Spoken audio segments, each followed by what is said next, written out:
The day my husband emptied our savings account, he expected me to cry. Instead, I smiled.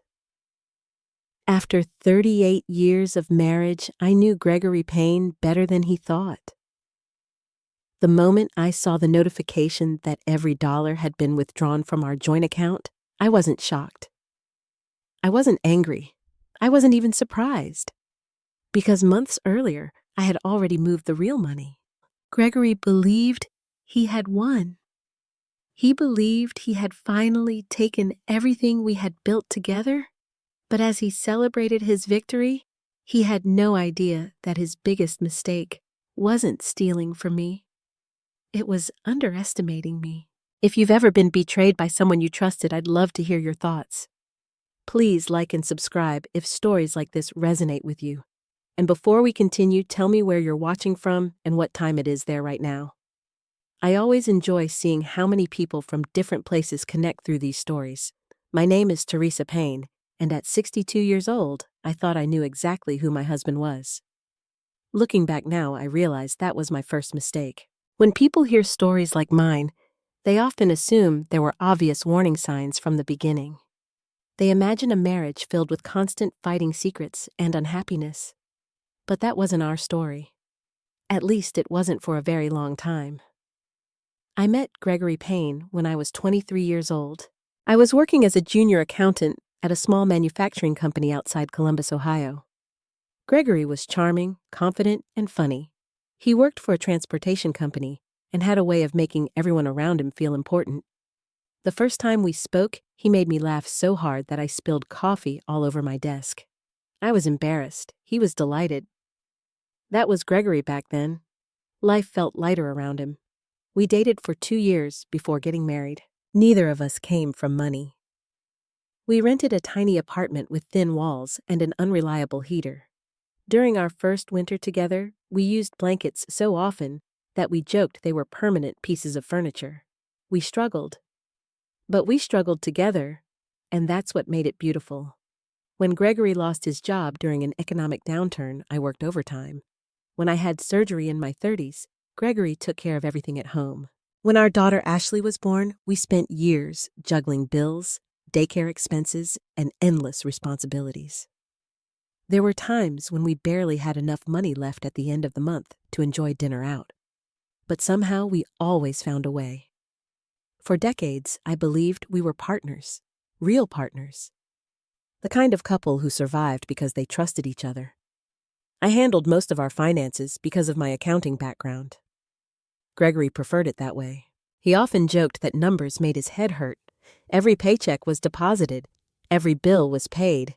Every dollar was accounted for. We built our life carefully, slowly, responsibly. We bought a modest house in a quiet neighborhood. Nothing extravagant, nothing impressive. Just a comfortable home where we raised our daughter and built memories. Ashley was the center of our world. Like many mothers, I sacrificed things for her that she never even knew about. Vacations, new clothes, personal dreams. I don't regret any of it. Watching her grow into a successful woman was worth every sacrifice. By the time Gregory and I reached our late 50s, life seemed stable. Ashley had moved out. She had a career. Gregory was nearing retirement. I was beginning to imagine a peaceful future.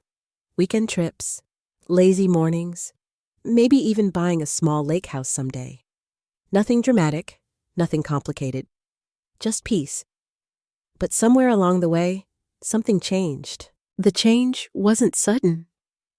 That's what makes betrayal so difficult to recognize. It doesn't arrive with fireworks. It arrives quietly. At first, Gregory simply seemed distracted. He spent more time on his phone. He stared at screens during dinner. Sometimes I would tell him a story, and halfway through, I would realize he wasn't listening. "Sorry," he'd say. "What were you saying?" Small things, easy things to forgive.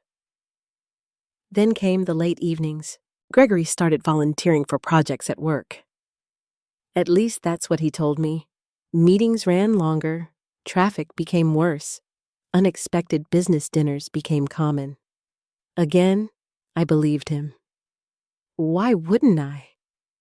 This was my husband, the man I had trusted for nearly 4 decades, the man who knew every important moment of my life, the man who held my hand when my mother died, the man who sat beside me when Ashley left for college, the man who once promised me that no matter what happened, we'd always face it together. You don't wake up one morning and assume a man like that is lying. At least I didn't. Not yet. One evening, I noticed something unusual. Gregory was smiling at his phone. Not a normal smile. Not the smile someone gives a funny joke. This smile was different.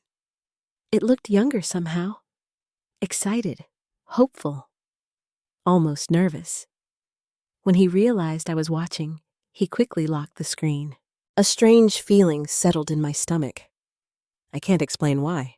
Nothing had happened. No proof, no evidence, just a feeling.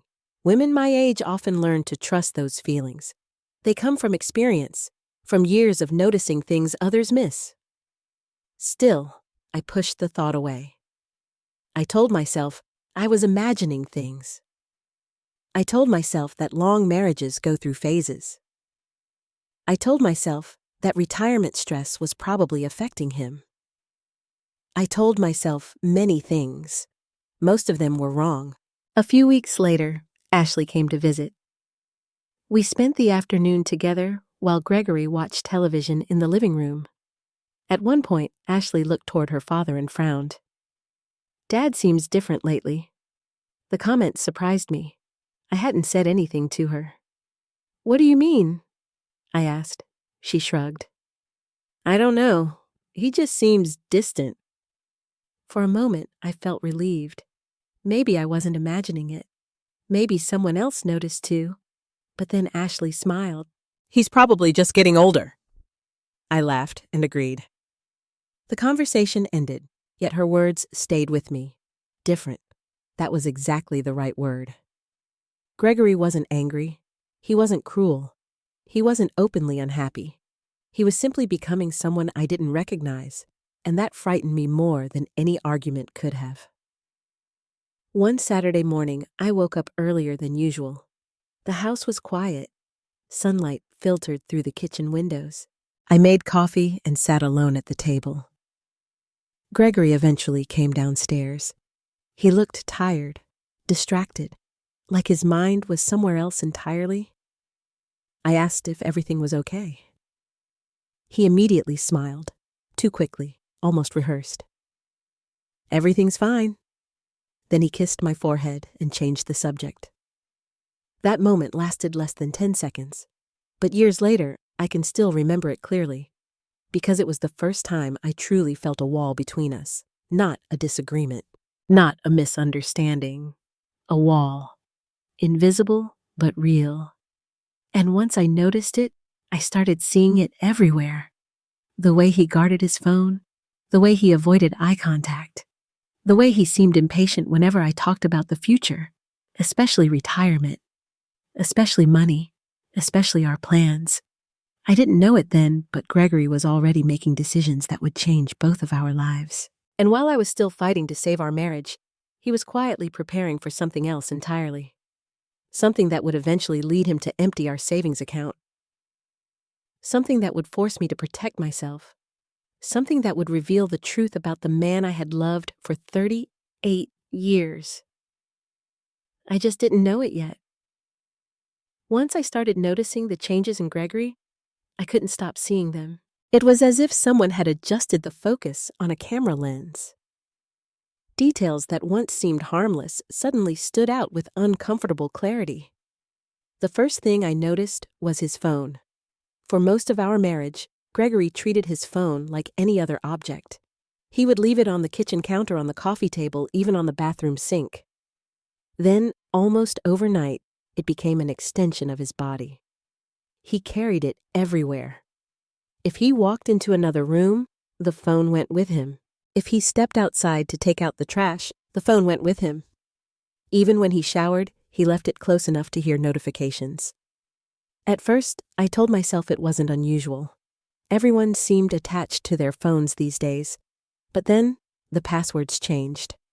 For years, I knew every password Gregory had, not because I checked on him, because we had nothing to hide. One evening, I picked up his phone to check the weather while mine was charging. The screen lit up.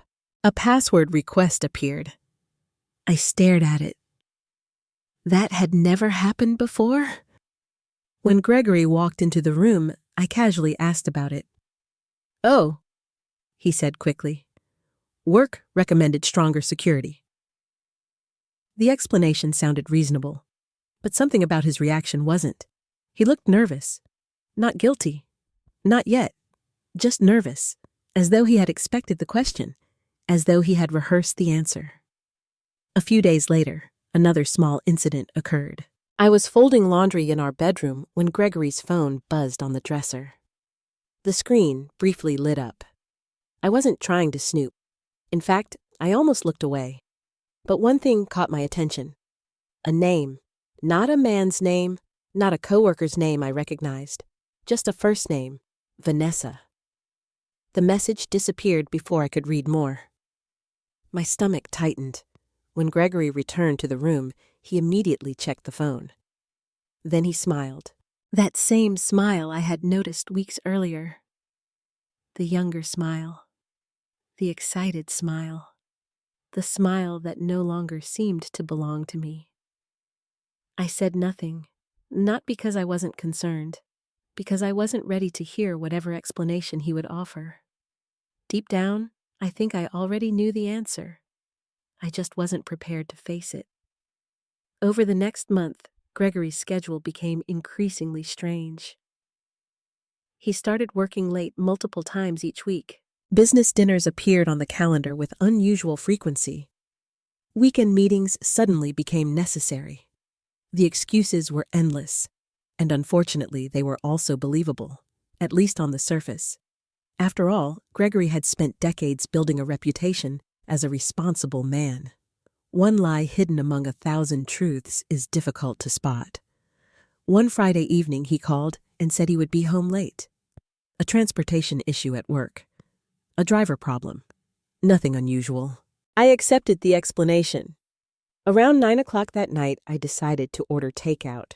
While checking our online banking account, I noticed a charge I didn't recognize. A restaurant. Not just any restaurant. One of the most expensive restaurants in Columbus.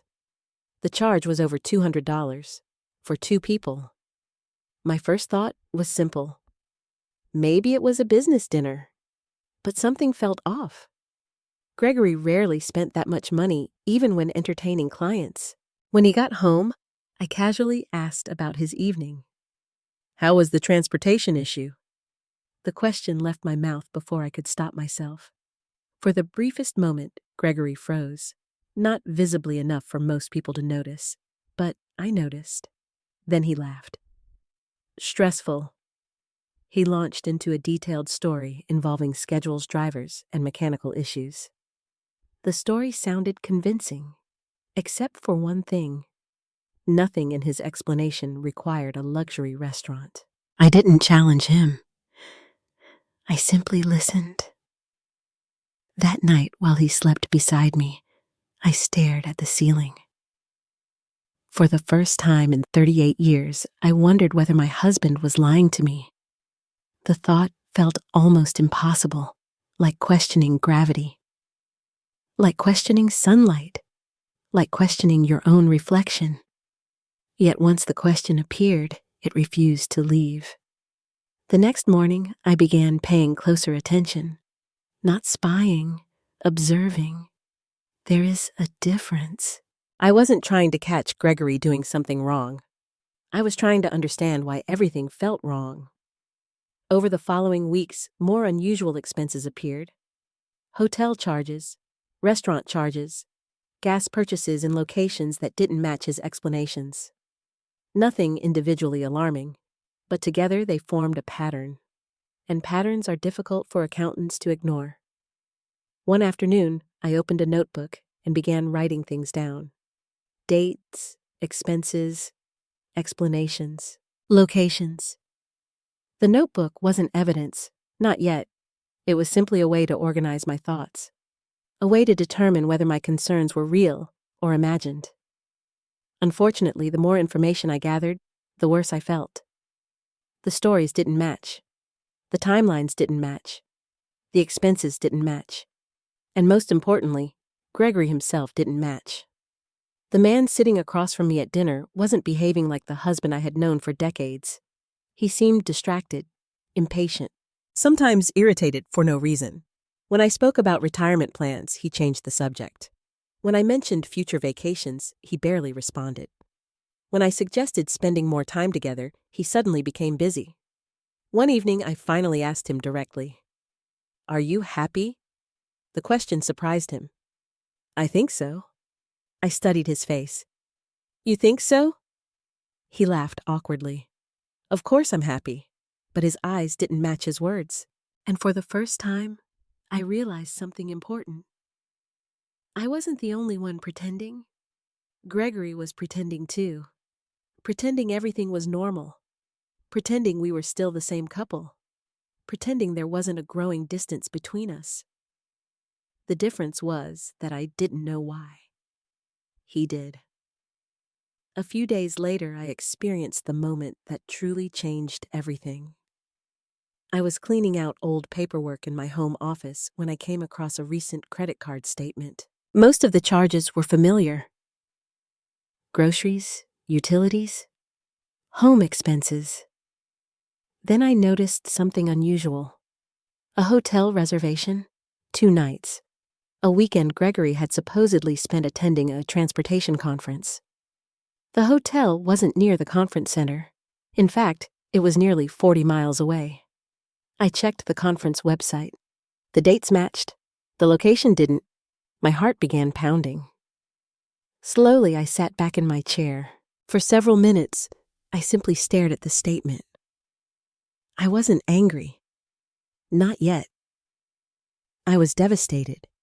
Because deep down, I knew what I was looking at. Not proof, but something close enough to feel like proof. For the first time, the possibility of another woman stopped being a vague fear. It became a real possibility, a terrifying possibility. That evening, Gregory came home carrying flowers. Beautiful flowers. The kind he used to buy when we were first married. Years earlier, the gesture would have made me smile. This time, it made me suspicious. He kissed my cheek, handed me the bouquet, asked about my day. Everything appeared normal. Yet somehow it felt more artificial than ever. As I arranged the flowers in a vase, I realized something that frightened me even more than the hotel charge. Gregory wasn't just hiding something. He was working very hard to make sure I didn't discover it. And people only work that hard when they have something important to lose. I didn't know who Vanessa was. I didn't know how long she had been in our lives. I didn't know how far Gregory was willing to go. But I was beginning to understand one thing. The man I loved was keeping secrets. And those secrets were much bigger than I had imagined. For nearly 2 weeks after discovering the suspicious hotel charge, I lived in a state of quiet uncertainty. I still didn't have proof, only questions. Questions that followed me everywhere. Questions that sat beside me during breakfast. Questions that kept me awake at night. Questions that whispered in the silence whenever Gregory looked away too quickly or smiled at his phone. Part of me wanted to confront him immediately. Another part was terrified of what I might learn. After 38 years of marriage, the truth felt more frightening than the suspicion, because suspicion still allowed hope. Truth did not. One Tuesday morning, I was sorting paperwork in my home office when my cell phone rang. The caller ID displayed a familiar name. Linda Brooks. I smiled automatically. Linda and I had known each other for nearly 20 years. She worked at the local bank where Gregory and I held several accounts. Over the years, our relationship had grown beyond simple customer service. We had attended retirement parties together, shared lunches, exchanged Christmas cards. I answered, expecting casual conversation. Instead, her voice sounded unusually serious. "Theresa, do you have a minute?" The question immediately caught my attention. Of course. There was a brief pause, not the kind that comes from forgetting what to say, the kind that comes from deciding how much to say. Finally, Linda spoke. I'm calling as a friend. A chill ran through me. Those 5 words changed everything. People rarely begin conversations that way unless something is wrong. I sat down slowly. What happened? Another pause. I need to be careful here. I understood immediately. Because of her position at the bank, Linda couldn't discuss confidential information. I had worked in finance long enough to know that. But she wouldn't have called if she weren't worried. Linda, I said quietly, just tell me what you can. She lowered her voice. Have you and Gregory been discussing any major financial changes recently? My heart skipped. No. The silence that followed felt endless. Then she sighed. Theresa, I can't tell you details. You know that. I know. But if I were you, I would review all of my financial documents very carefully. I felt my stomach drop. Why? Again, she chose her words carefully. Let's just say Gregory has been asking a lot of questions lately. Questions, not transactions, not actions, questions, yet somehow that made it worse. Because questions suggested planning, preparation, intent. What kind of questions? I can't answer that. Her voice softened. But if I were in your position, I wouldn't wait too long to take a closer look at everything. Everything. The word echoed in my mind. Everything. We spoke for another minute before ending the call. Neither of us mentioned the obvious. Neither of us had to. The warning had been delivered. When the call ended, I sat motionless at my desk. For a long time, I simply stared out the window. The world outside looked perfectly normal. Cars passed by. Birds landed on the fence. Neighbors walked their dogs. Yet something fundamental had shifted. Until that moment, part of me had continued searching for innocent explanations. Maybe Gregory was unhappy. Maybe he was struggling with aging. Maybe retirement anxiety was affecting him. Now a different possibility had entered the picture. What if this wasn't just emotional distance? What if Gregory was actively preparing something? That afternoon, I began gathering financial records, tax returns, investment statements, retirement accounts, bank documents, insurance policies, everything. Years of experience as an accountant had taught me one important lesson. Numbers rarely lie. People do. The more documents I reviewed, the more uneasy I became. At first, nothing seemed dramatically wrong. Bills were being paid, accounts appeared normal, income matched expectations. Yet small inconsistencies began emerging. Tiny details. The kind most people would overlook. Transfers between accounts that seemed unnecessary. Withdrawals that lacked clear explanations. Changes in transaction patterns. Nothing illegal, nothing obvious. Just unusual. The deeper I looked, the more uncomfortable I became. Several evenings passed this way. Gregory sat in the living room watching television while I quietly reviewed records in my office. He never once asked what I was doing. That alone felt strange. For most of our marriage, Gregory had always been curious. Now he seemed almost relieved that I was occupied. One night I closed a folder and leaned back in my chair. A realization slowly formed. The man I had trusted with my life might be planning something behind my back. The thought made me physically ill. I walked into the kitchen and poured myself a glass of water. Gregory looked up from his phone. You okay? The question sounded genuine. That was the confusing part. Nothing about Gregory's behavior fit neatly into one category. Sometimes he seemed distant, sometimes affectionate, sometimes guilty, sometimes completely normal. I nodded. Just tired, he smiled. You've been spending a lot of time with paperwork lately. My pulse quickened. There it was, the first question, the first sign that he had noticed. Spring cleaning, I replied. He laughed. Only you would call financial records spring cleaning. I forced a smile. But inside, alarm bells were ringing. For the rest of the evening, I couldn't stop thinking about the conversation. Because Gregory hadn't asked what I was doing. He had asked why. There is a difference, and for the first time I wondered whether he was watching me as closely as I was watching him. The next morning, I called Michael Turner. I had known Michael professionally for years. He specialized in estate planning and financial protection. Nothing dramatic. Nothing related to divorce. At least, not yet. I scheduled a consultation under the pretense of reviewing retirement plans. Technically, it wasn't even a lie. I desperately needed advice. 2 days later, I sat across from him in his office. After discussing routine matters, I finally told him the truth. Not everything, just enough. The suspicious behavior, the financial questions, the growing concerns. Michael listened carefully. When I finished, he folded his hands. What are you hoping to accomplish? The question surprised me. I don't know. And that was honest. Part of me wanted reassurance. Part of me wanted protection. Part of me wanted someone to tell me I was imagining everything.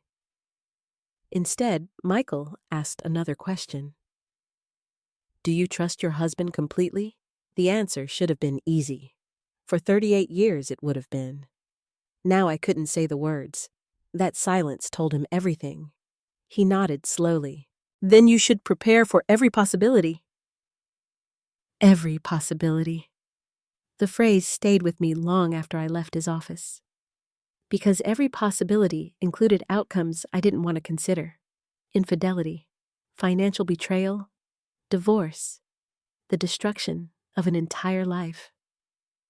That evening, I sat alone on our back porch, watching the sunset. For the first time in months, I stopped focusing on Gregory. Instead, I focused on myself. What would happen if my fears were correct? What would happen if the marriage ended? What would happen if Gregory attempted to take assets that belonged to both of us? The questions were painful, but necessary. And as I sat there, another realization emerged. Protecting myself wasn't the same thing as giving up on my marriage. Preparing wasn't betrayal. Preparation was responsibility, especially for a woman in her 60s, especially after a lifetime of hard work, especially when warning signs were appearing faster than explanations. That night, I made a decision. I would not confront Gregory. Not yet.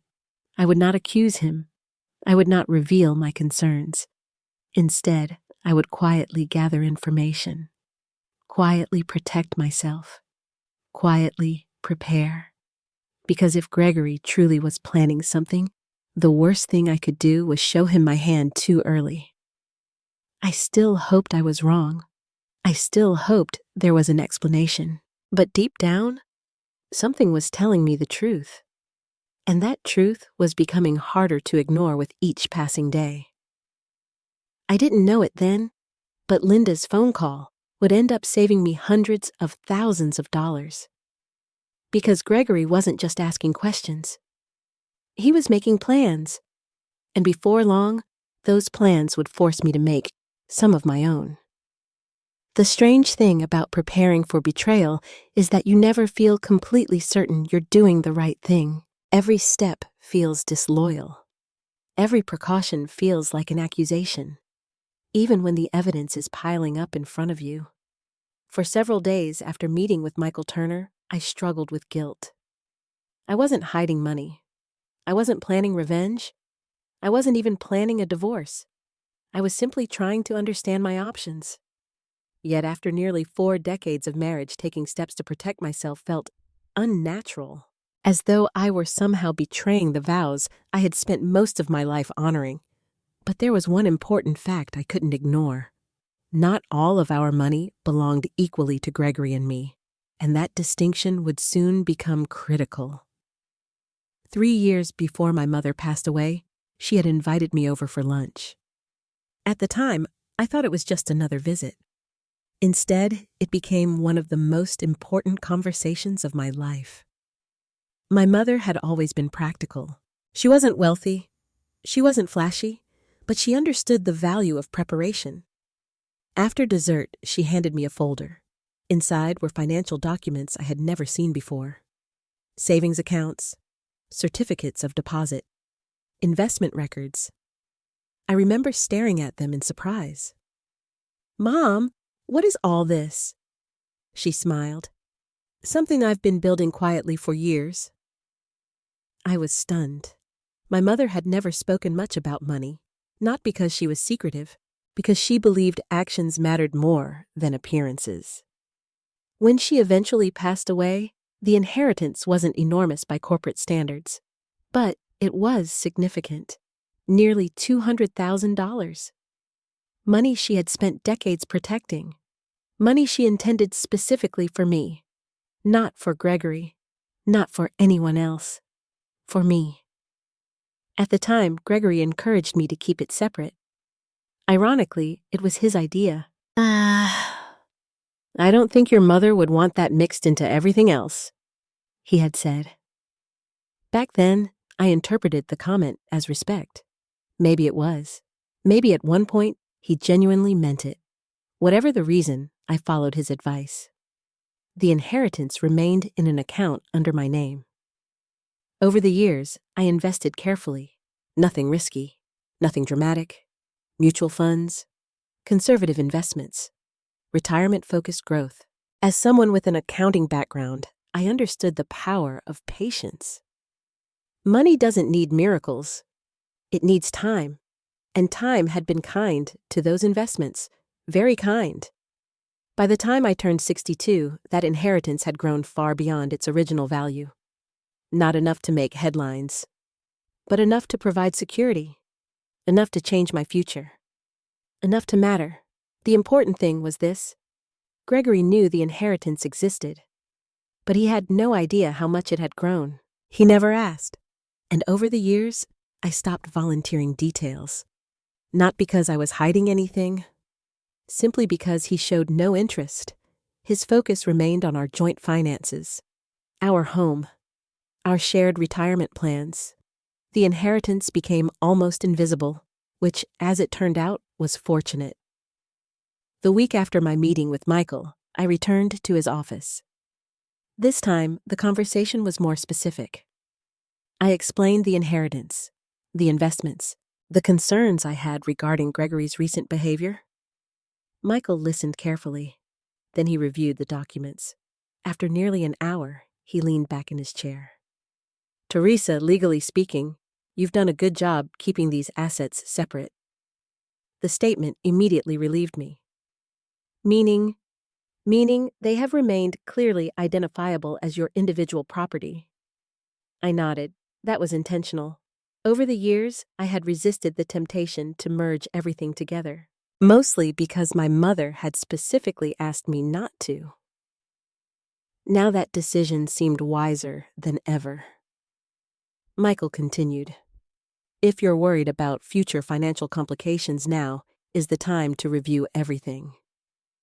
Future financial complications. Such a professional phrase. Such a polite way of saying disaster.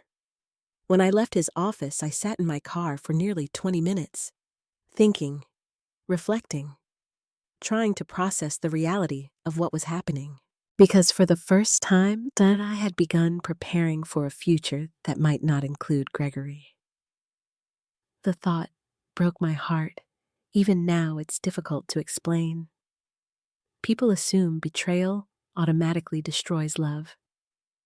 Sometimes it doesn't. Sometimes love survives long after trust begins dying. I still loved the man I thought Gregory was. I simply wasn't sure that man still existed. Over the following month, I quietly reviewed every financial account connected to my future. Not our future. Mine. The distinction felt painful, but necessary. I met with advisors, updated records, verified beneficiaries, reviewed retirement projections. Everything remained entirely legal, entirely transparent, entirely appropriate. Yet I told almost no one, Not even Ashley. Especially not Ashley. Because I still hoped all of this would prove unnecessary. I still hoped Gregory would come to me, confess whatever was troubling him, explain the strange behavior, tell me I was wrong. But he never did.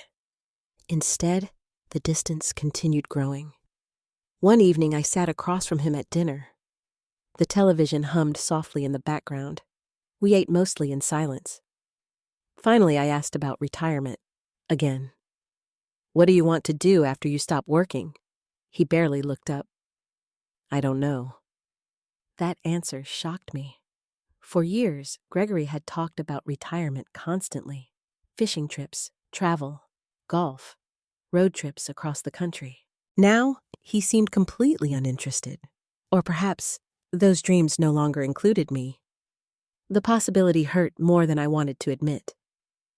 Later that night, while Gregory slept, I sat alone in my office, reviewing investment statements. Numbers filled the screen. Years of discipline, years of sacrifice, years of planning. Suddenly, I thought about my mother. I thought about that lunch, that folder, that conversation, and I remembered something she had said. Never let anyone convince you that protecting yourself is selfish. At the time, I barely understood what she meant. Now those words felt almost prophetic, because for weeks I had been wrestling with guilt. Guilt for preparing, guilt for questioning, guilt for protecting myself. Yet the truth was simple. I wasn't creating this situation. Gregory was. I wasn't breaking trust. Someone else already had. That realization changed something inside me. Not dramatically, not overnight, but enough to replace guilt with determination. Enough to help me stop apologizing for being cautious. Enough to begin taking additional steps. The most important step came 2 weeks later. After another meeting with Michael, I made a decision. A quiet decision. One Gregory would never notice. At least not immediately. I began moving portions of my personal investments into structures that provided additional protection and oversight.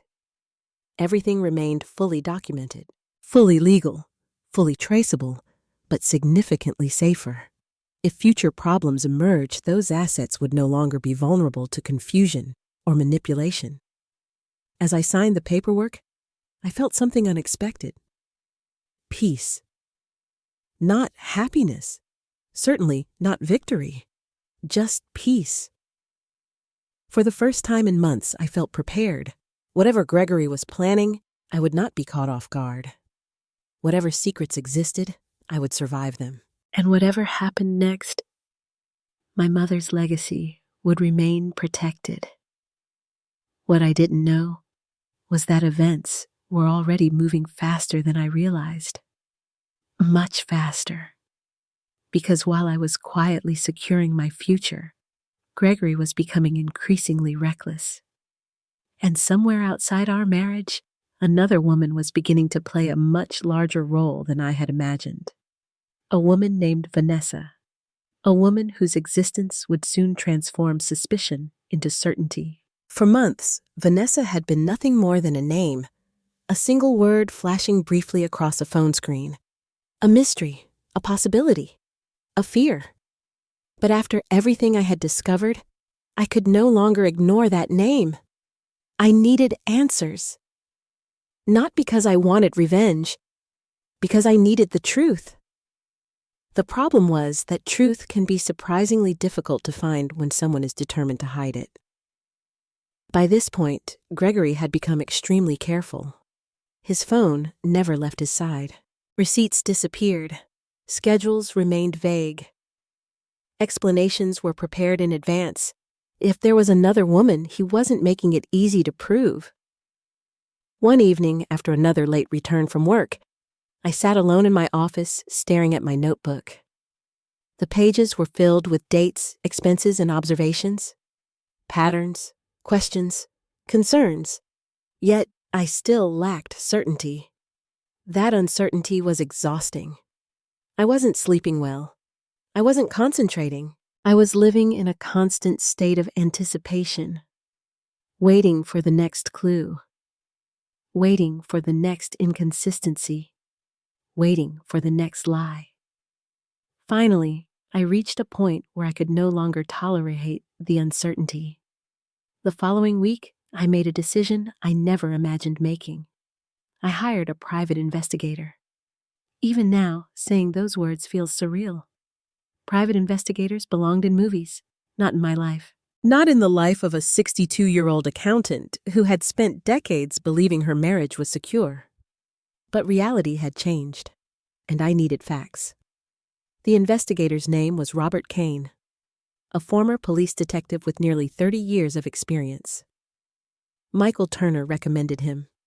When we met, I felt embarrassed, ashamed even, as though hiring him somehow made my suspicions real. Robert listened carefully while I explained the situation. I told him about Gregory's behavior, the strange expenses, the hotel charges, the phone secrecy, the name Vanessa. When I finished, he nodded thoughtfully. You'd be surprised how often these stories start exactly this way.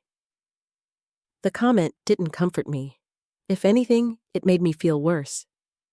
Before leaving, he asked a simple question. What outcome are you hoping for? I stared at him. The answer should have been obvious, but it wasn't, because part of me still wanted to be wrong. Part of me still hoped Gregory was innocent. I want the truth. Robert nodded. That's usually the hardest outcome. At the time, I didn't fully understand what he meant. A week later, I did. The first report arrived on a Thursday afternoon. I remember the date clearly, because it was the day my remaining doubts began to disappear. Robert called and asked if we could meet in person. The request immediately made my stomach tighten. Good news rarely requires face-to-face meetings. When I arrived at his office, a thin folder sat on the desk. Robert didn't speak immediately. Instead, he slid the folder toward me. Inside were photographs. The first photo showed Gregory leaving his office building. The second showed him walking across a parking lot. The third showed him meeting a woman I had never seen before, a woman with shoulder-length blonde hair, a confident smile, professional clothing. She looked to be in her late 40s, attractive, polished, successful. My eyes moved to the next photograph, then the next, lunch together, walking side by side, laughing, holding hands. For a moment, I couldn't breathe. 38 years. 38 years reduced to a handful of photographs. I stared at the images until they blurred. Not because I couldn't see them, because I didn't want to. The woman had a name. Vanessa Cole. The name from Gregory's phone.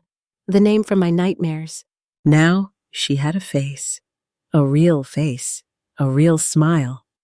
A real presence in my husband's life. Robert remained quiet while I processed the information. Eventually, I forced myself to speak. How long? He answered carefully. We don't know exactly. The answer made sense, but it wasn't the answer I wanted.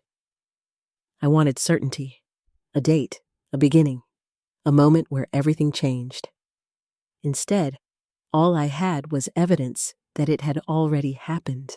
As I continued reviewing the report, more details emerged. Vanessa worked in the insurance industry.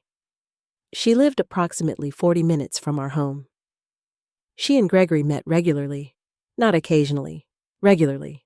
Lunches, dinners, weekends, hotel visits. The pattern was impossible to dismiss. The relationship wasn't new. It wasn't casual. It wasn't accidental. It was established, intentional, ongoing. The drive home felt endless. I cried harder than I had cried in years, not because Gregory loved someone else. Oddly enough, that wasn't the most painful part. The worst part was realizing how thoroughly he had lied.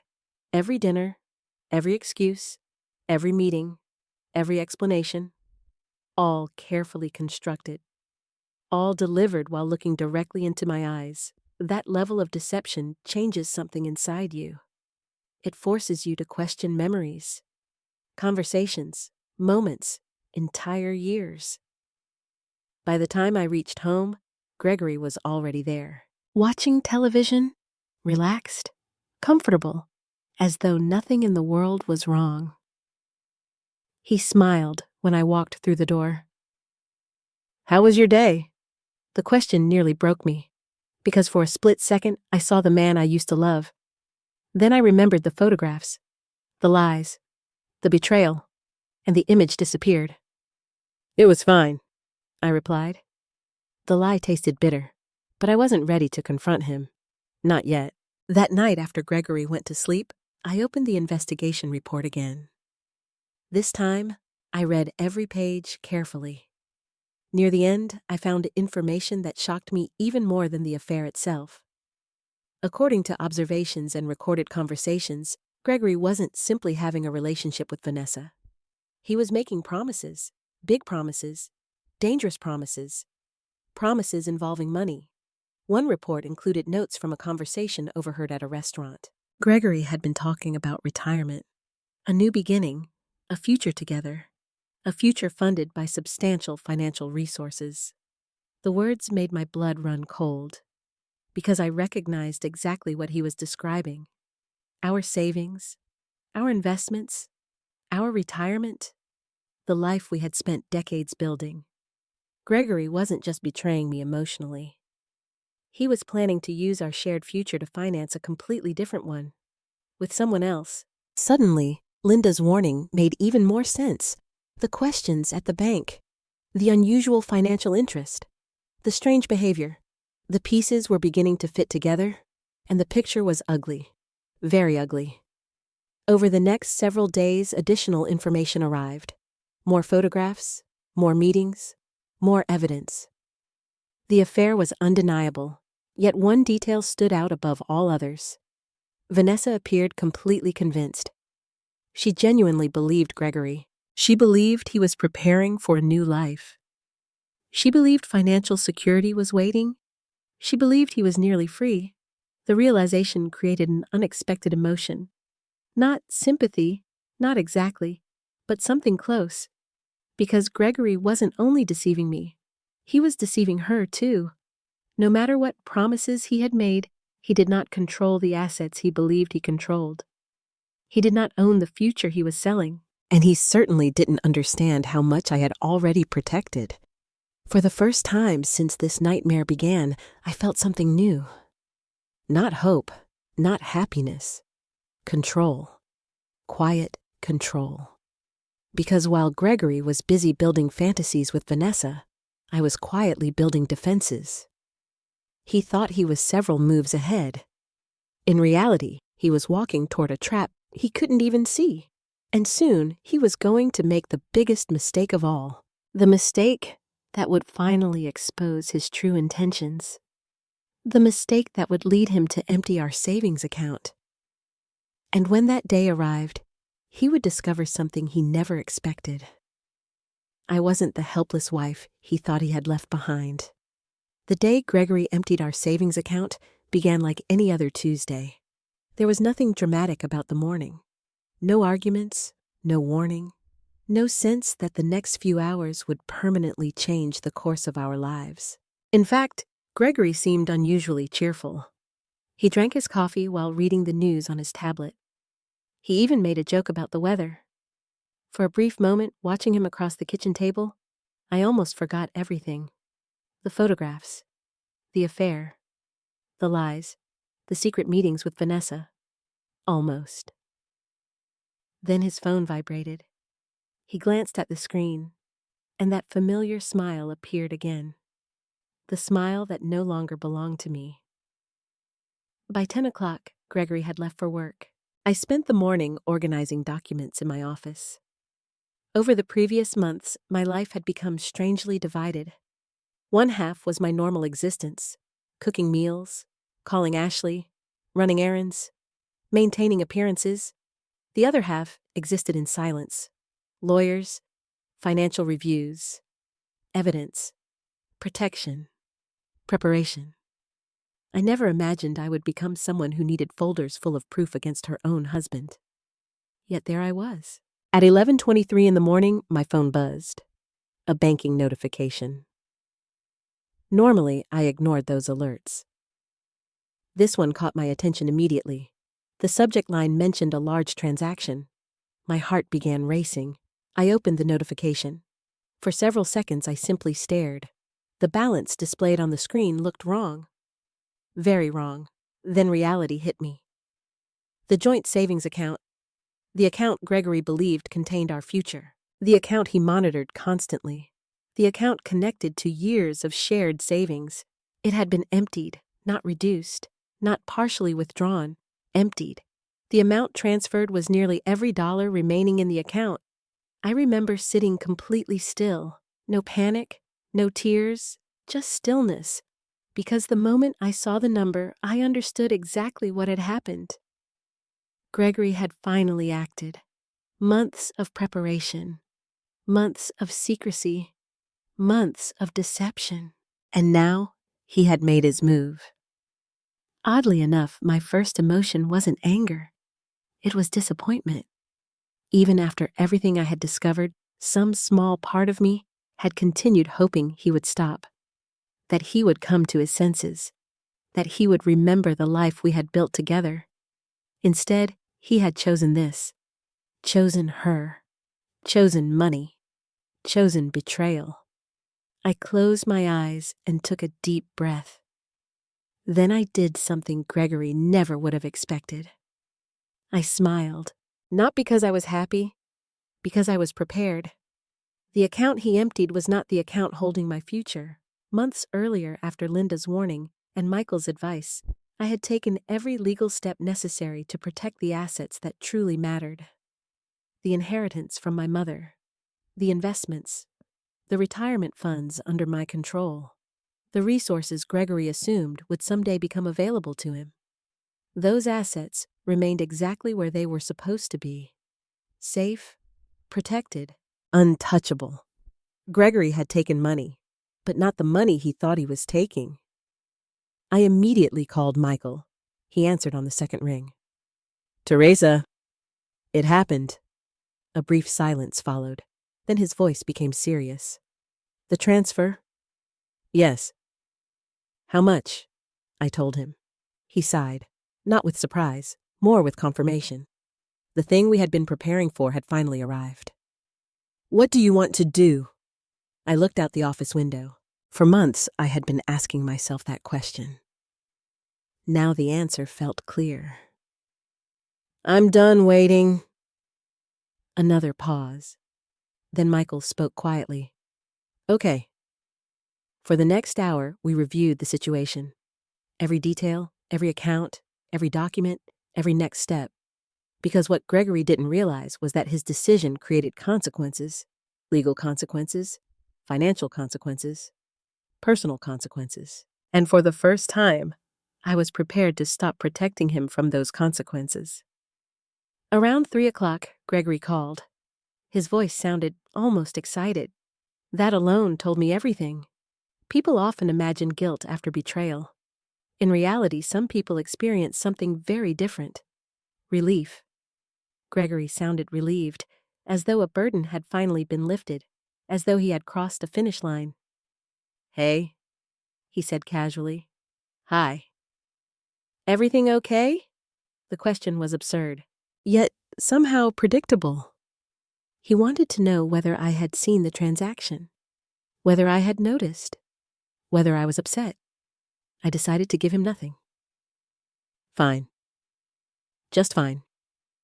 "Should something be wrong?" Silence, very brief, very revealing. Then he laughed. "No, just checking." Checking. The word lingered in my mind after the call ended. He wasn't checking on me. He was checking his plan, checking whether it had worked, checking whether I was reacting the way he expected. The problem for Gregory was simple. I wasn't. That evening he arrived home carrying takeout from my favorite restaurant, a gesture that would have seemed thoughtful under different circumstances. Now it felt almost insulting. We sat together at the dining room table, the same table where we had celebrated birthdays, anniversaries, graduations, holidays, an entire lifetime. Gregory seemed strangely relaxed, comfortable, almost victorious. At one point, he even mentioned future plans. Future plans? The irony nearly made me laugh. Because while he was talking about the future, he had already stolen from it. Eventually, he looked directly at me. Everything okay with the bank accounts? There it was. The moment he could no longer contain his curiosity. I met his gaze calmly. Why wouldn't it be? The expression on his face changed. Only slightly. But enough. Enough for me to see uncertainty. For the first time all day, Gregory looked uncomfortable. Not guilty, confused, because my reaction didn't match the scenario he had imagined. He expected panic, he expected confrontation, he expected tears. Instead, he got calm, and calm people are difficult to control. That night after he went to bed, I remained downstairs, alone. The house felt different, not because of the money, because of the finality. For months, I had been living between hope and reality. Now, reality had won. The man upstairs wasn't merely making mistakes. He wasn't merely confused. He wasn't merely going through a phase. He had knowingly emptied a shared savings account while secretly planning a future with another woman. There was no misunderstanding left to solve, no explanation left to hear, no benefit of the doubt remaining. Only facts, and facts can be painful. But they can also be freeing. Around midnight, I opened a folder Michael had helped me prepare. Inside were the legal documents, financial records, evidence, plans, months of preparation compressed into a few inches of paper. As I reviewed them, I felt surprisingly calm. Not because I enjoyed what was coming, because I finally knew where I stood. For the first time in nearly a year, uncertainty was gone. Gregory had made his choice. Now, I was free to make mine. What I didn't know was that the financial transfer would trigger a chain reaction much faster than either of us expected. Because Gregory wasn't the only person making assumptions. Vanessa was making them too. And very soon, both of them were going to discover the same thing. The fortune they believed Gregory had secured wasn't waiting for them. In fact, the future they were planning together was built on an illusion that was about to collapse. If Gregory's betrayal broke my heart, what happened with Ashley nearly broke my spirit. Looking back now, I understand why she reacted the way she did. She loved her father. She trusted him. And like most children, even grown children, she wanted to believe the best about her parents. Unfortunately, Gregory understood that too. And he used it. 3 days after he emptied the savings account, Ashley called me unexpectedly. I was sitting in my office reviewing documents with Michael when my phone rang. The moment I saw her name, I smiled. For a brief second, I thought she might simply be checking on me. I answered immediately. "Hi, sweetheart." Her voice sounded strained. "Theresa, can we talk?" The fact that she used my first name instead of Mom immediately made me uneasy. Ashley only did that when she was upset. Of course. There was a pause. Then she asked a question I never expected. "Why are you trying to destroy Dad?" The words hit me like a physical blow. For several seconds, I couldn't speak. "What? You heard me." Her voice trembled. Not with anger, with emotion, with confusion, with hurt. I closed my eyes. Gregory had already gotten to her. Of course he had. I should have seen it coming. "When did you talk to your father?" "Yesterday." I nodded slowly. Even though she couldn't see me, that explained everything. Ashley continued. "He told me you've been moving money around." I remained silent. "He said you've been hiding assets." Still silent. "He said you've been planning to leave him for months." The accusations kept coming, each one more painful than the last. Not because they were true, because I knew exactly who had put those thoughts into her mind. Gregory. The same man who had spent months lying to both of us. The same man who had emptied our savings account. The same man who was carrying on an affair with another woman. Yet somehow he had managed to position himself as the victim. I finally spoke. Ashley, did your father tell you he withdrew almost all of the money from our joint savings account? Silence. A long silence. No? The answer didn't surprise me. Of course he hadn't. Did he tell you about Vanessa? Another pause. Who's Vanessa? I felt a sharp pain in my chest. Not because Ashley didn't know, because Gregory had carefully controlled what she knew. He had told her just enough to make me look guilty, not enough to reveal the truth. The realization made me physically sick. Ashley, there are things you don't understand. Then explain them. I wanted to. God, I wanted to. I wanted to tell her everything. The photographs, the affair, the lies, the investigation, the financial manipulation, every ugly detail. But something stopped me. Maybe it was pride.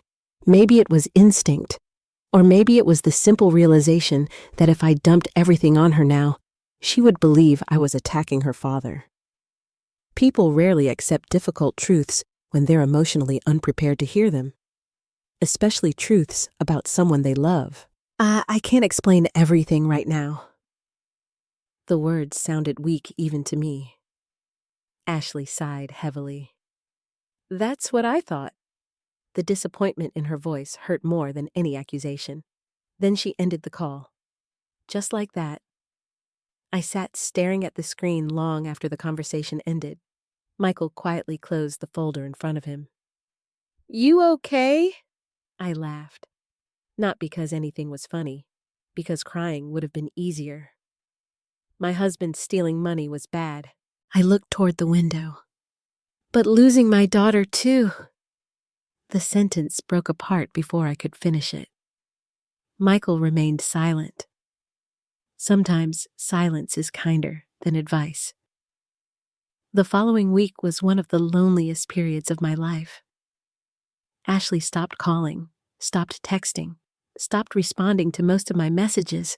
Nothing dramatic, nothing openly hostile, just distance. Cold distance. The same distance Gregory had created between himself and me months earlier. Now it existed between my daughter and me as well. One evening, I found myself scrolling through old family photographs. Ashley at age 5. Ashley riding a bicycle. Ashley graduating high school. Ashley standing beside us on her wedding day. Every picture represented years of love, years of sacrifice, years of memories. And now Gregory was using that history as a weapon. The worst part was knowing Ashley genuinely believed she was helping. She wasn't trying to hurt me. She thought she was protecting her father, protecting the family, protecting what remained of a marriage she didn't fully understand. That made it harder to blame her. Much harder. A few days later, Ashley finally agreed to meet me for lunch. I arrived early, nervous, hopeful, terrified. When she walked into the restaurant, I immediately noticed something different. She looked exhausted. The stress was affecting her too. We ordered food, made small talk, discussed work, discussed the weather, discussed everything except the obvious. Finally, Ashley put down her fork. Why won't you just tell me what's going on? I looked at her carefully, really looked at her, not the adult woman sitting across from me. The little girl I had raised, the child who used to crawl into my bed during thunderstorms, the teenager who called me crying after her first heartbreak, the daughter who once trusted me completely. I want to tell you. Then tell me. I took a deep breath. Ashley, if I say certain things right now, you'll think I'm attacking your father. Her eyes narrowed. Maybe because you are. The words hurt, but I refused to react. Instead, I reached into my purse. Not for evidence, not for photographs. Just a single piece of paper, a bank statement, the one showing the withdrawal Gregory had made. I slid it across the table. Ashley studied it. Her expression changed slightly. "What's this?" "The money your father told you I was hiding." She continued reading. Slowly, carefully. For the first time since this ordeal began, uncertainty appeared on her face. "Just a little, but enough." "He withdrew this." "Yes." "When?" "Last week." Ashley looked stunned, because for the first time, something wasn't matching Gregory's story. Not completely, not yet.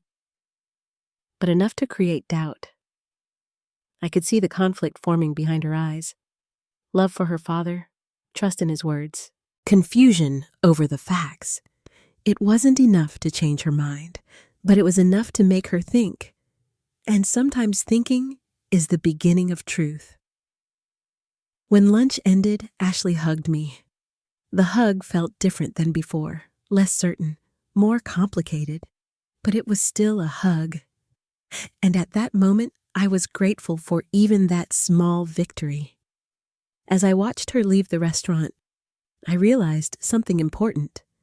I could force a confrontation with Gregory. I could expose everything immediately. I could dump every piece of evidence onto the table. But doing so might permanently damage Ashley. And despite everything Gregory had done, I still wanted to protect our daughter. So, I made a choice. I would wait. I would let the truth reveal itself naturally. Because eventually, lies become too heavy to carry. Eventually, contradictions become impossible to hide.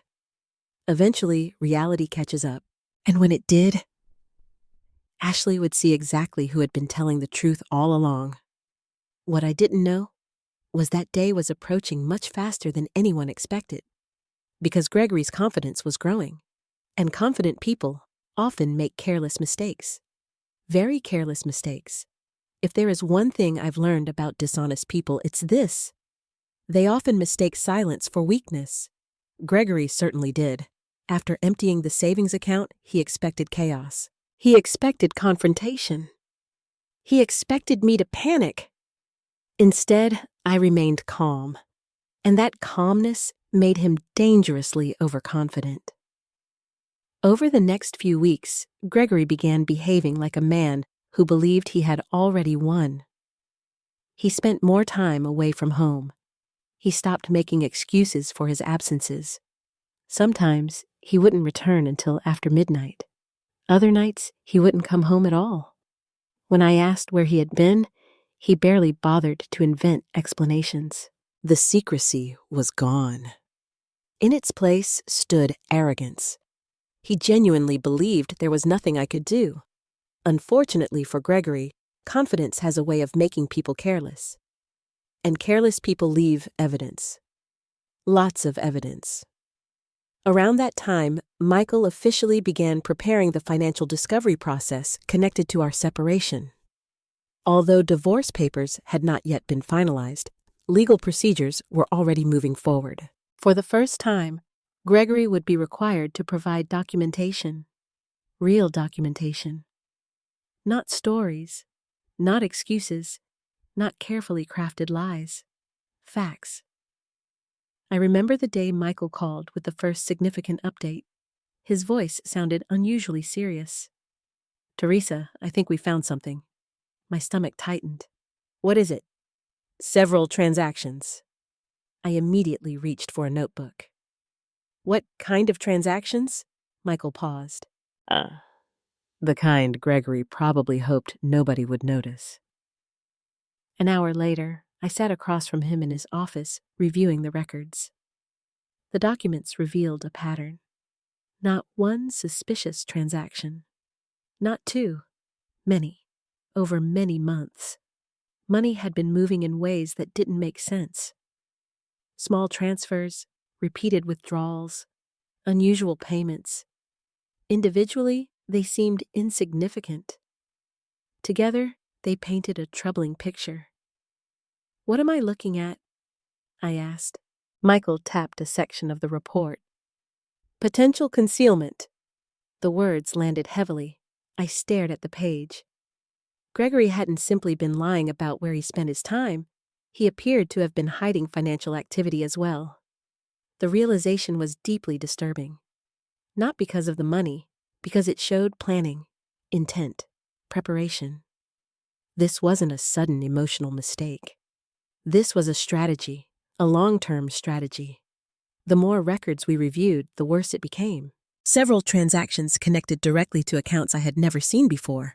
Others appeared connected to expenses involving Vanessa. Hotel reservations, travel costs, luxury purchases, the kind of spending Gregory never would have approved when we were building our future together. Yet somehow he had no problem approving it for himself. The hypocrisy was breathtaking. Then Michael showed me something that made my blood run cold. A document requiring my signature. Except I had never seen it before. Never signed it. Never authorized it. At first glance, the signature looked like mine. Very close. Close enough to fool most people.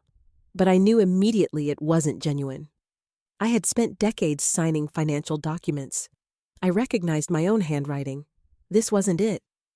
I looked at Michael. "What is this?" His expression darkened. "That's exactly what I'd like to know." For several seconds, neither of us spoke, because we both understood the implication. Someone had attempted to use a signature resembling mine, and there was only one person who benefited from that attempt. Gregory. I felt physically ill. Not because of legal concerns, because of what it revealed about his character. An affair was one thing. Financial dishonesty was another. But forging documents crossed a completely different line. A line I never imagined Gregory would approach. Yet there it was, on paper. Black ink, permanent, real. As I drove home that evening, memories flooded my mind. Birthday parties, family vacations, Christmas mornings. All the years we had shared. All the trust I had invested. All the faith I had placed in him. How had we arrived here? When exactly had Gregory transformed into this person, or had this version of him existed all along? The question haunted me. That night, Gregory arrived home unusually cheerful. He looked almost energized, as though something exciting had happened. For the first time in months, I realized why. He believed he was succeeding. He believed his plans were working. He believed I remained unaware. The irony was painful. During dinner, he casually mentioned future financial discussions. Lawyers always complicate things. I looked up. "What things?" He shrugged. "You know, dividing assets, settlements, all that nonsense." Nonsense. The word nearly made me laugh. 38 years of marriage reduced to nonsense. I forced myself to remain calm. "Are you worried?" He smiled confidently. No. The answer came too quickly, too smoothly, too confidently, because Gregory assumed the numbers favored him. He assumed the savings account represented victory. He assumed the hidden transactions would remain hidden. He assumed I was still reacting emotionally instead of strategically. Every assumption was wrong. A few days later, another development occurred, one that surprised even Michael. Additional records arrived through formal requests. The documents revealed further inconsistencies, dates that didn't match, financial disclosures that appeared incomplete, assets that had not been fully reported. The pattern was becoming impossible to ignore. Gregory wasn't merely disorganized. He appeared to be deliberately selective with information, and courts rarely appreciate selective honesty. Michael certainly didn't. During one meeting, he leaned back in his chair and shook his head. "He's making this much worse than it needs to be." I nodded, because I understood something Michael didn't. Gregory had spent months convincing himself he was smarter than everyone else, smarter than me, smarter than Vanessa, smarter than the legal system, smarter than reality. People who believe that often make catastrophic mistakes. The problem is, they usually don't recognize those mistakes until it's too late. Meanwhile, Ashley remained caught in the middle. Our relationship was improving slightly, but only slightly. The doubt created by the bank statement was growing inside her. I could see it, hear it, feel it. She still wanted to trust her father, yet the facts were becoming harder to ignore. One afternoon, she called unexpectedly. "Mom!" Just hearing the word "Mom" again almost made me cry. "Hi, sweetheart." She hesitated, then asked a question. "Has Dad always handled money this way?" The question told me everything. Something wasn't adding up anymore. Not even for her. I answered honestly. "No." Silence. Then another question. "Do you think he's telling me the whole truth?" For months, I had waited for that moment. The moment Ashley would begin questioning the story she had been given. Yet I still chose my words carefully. "I think your father is telling you the version that benefits him." The silence that followed felt different, not defensive, thoughtful, conflicted, exactly where truth often begins. After we hung up, I sat quietly for several minutes. For the first time in a long while, I felt hopeful. Not because the situation was improving, because reality was finally breaking through. Reality always wins eventually. It may take time, it may take pain, but truth has a remarkable way of surviving. As for Gregory, his confidence continued growing. He still believed the future belonged to him. He still believed Vanessa was waiting. He still believed the money he had taken represented freedom. What he didn't understand was that the foundation beneath his entire plan was already cracking. And very soon, that foundation would collapse completely. Because there was one person Gregory had been lying to almost as much as he had lied to me. Vanessa. And she was about to start asking questions of her own, questions Gregory wouldn't be able to answer. The dinner that changed everything wasn't my idea. It was Ashley's. Looking back, I think she was desperately trying to save something. Maybe our family. Maybe her relationship with her father. Maybe her belief that the people she loved weren't capable of hurting each other this deeply. Whatever the reason, she called me one Sunday afternoon. "I want us to have dinner together." I knew immediately what she meant. Not just me and her. Everyone. The entire situation gathered around one table. "Are you sure?" I asked. "No," she admitted. "Neither am I." That honesty broke my heart. Because Ashley sounded exhausted. Months earlier, she had been confident, certain, completely convinced her father was telling the truth. Now uncertainty had replaced confidence. Questions had replaced certainty. And those questions were growing. We agreed to meet the following Friday evening at a restaurant halfway between our homes. A neutral location. Public. Safe. The moment I arrived, I knew something was wrong. Ashley was already there. So was Gregory. And sitting beside him was Vanessa. For a second, I simply stood there. Not because I was shocked. I had known about Vanessa for months. But because of the audacity, the sheer disrespect. Gregory hadn't merely brought his mistress. He had brought her to a dinner arranged by our daughter. A dinner supposedly intended to heal our fractured family. Ashley looked horrified. Clearly, she hadn't known Vanessa would be there. The expression on her face told me everything. Gregory had made that decision himself. I considered leaving. Honestly, I should have. Most people would have. Instead, I took a deep breath and walked toward the table. If Gregory wanted a performance, I wasn't going to give him one. The moment I sat down, an uncomfortable silence settled over everyone. Vanessa offered a polite smile. I returned it. Not because I liked her, because she wasn't the person who had betrayed me. Gregory was. People often ask whether I hated Vanessa. The truth is more complicated. She owed me nothing. Gregory had owed me everything. Ashley finally broke the silence. "Dad, why is Vanessa here?"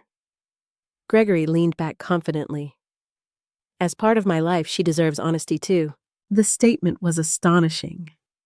Not because of what he said, because of how casually he said it, as though 38 years of marriage could simply be replaced with a new chapter, as though people were furniture, as though loyalty meant nothing. Ashley stared at him. "Dad, this was supposed to be family dinner." "It is." The answer landed like a slap. I watched Ashley's face carefully. For the first time, I saw genuine disappointment directed at her father. Not confusion, not uncertainty, disappointment. The evening deteriorated quickly after that.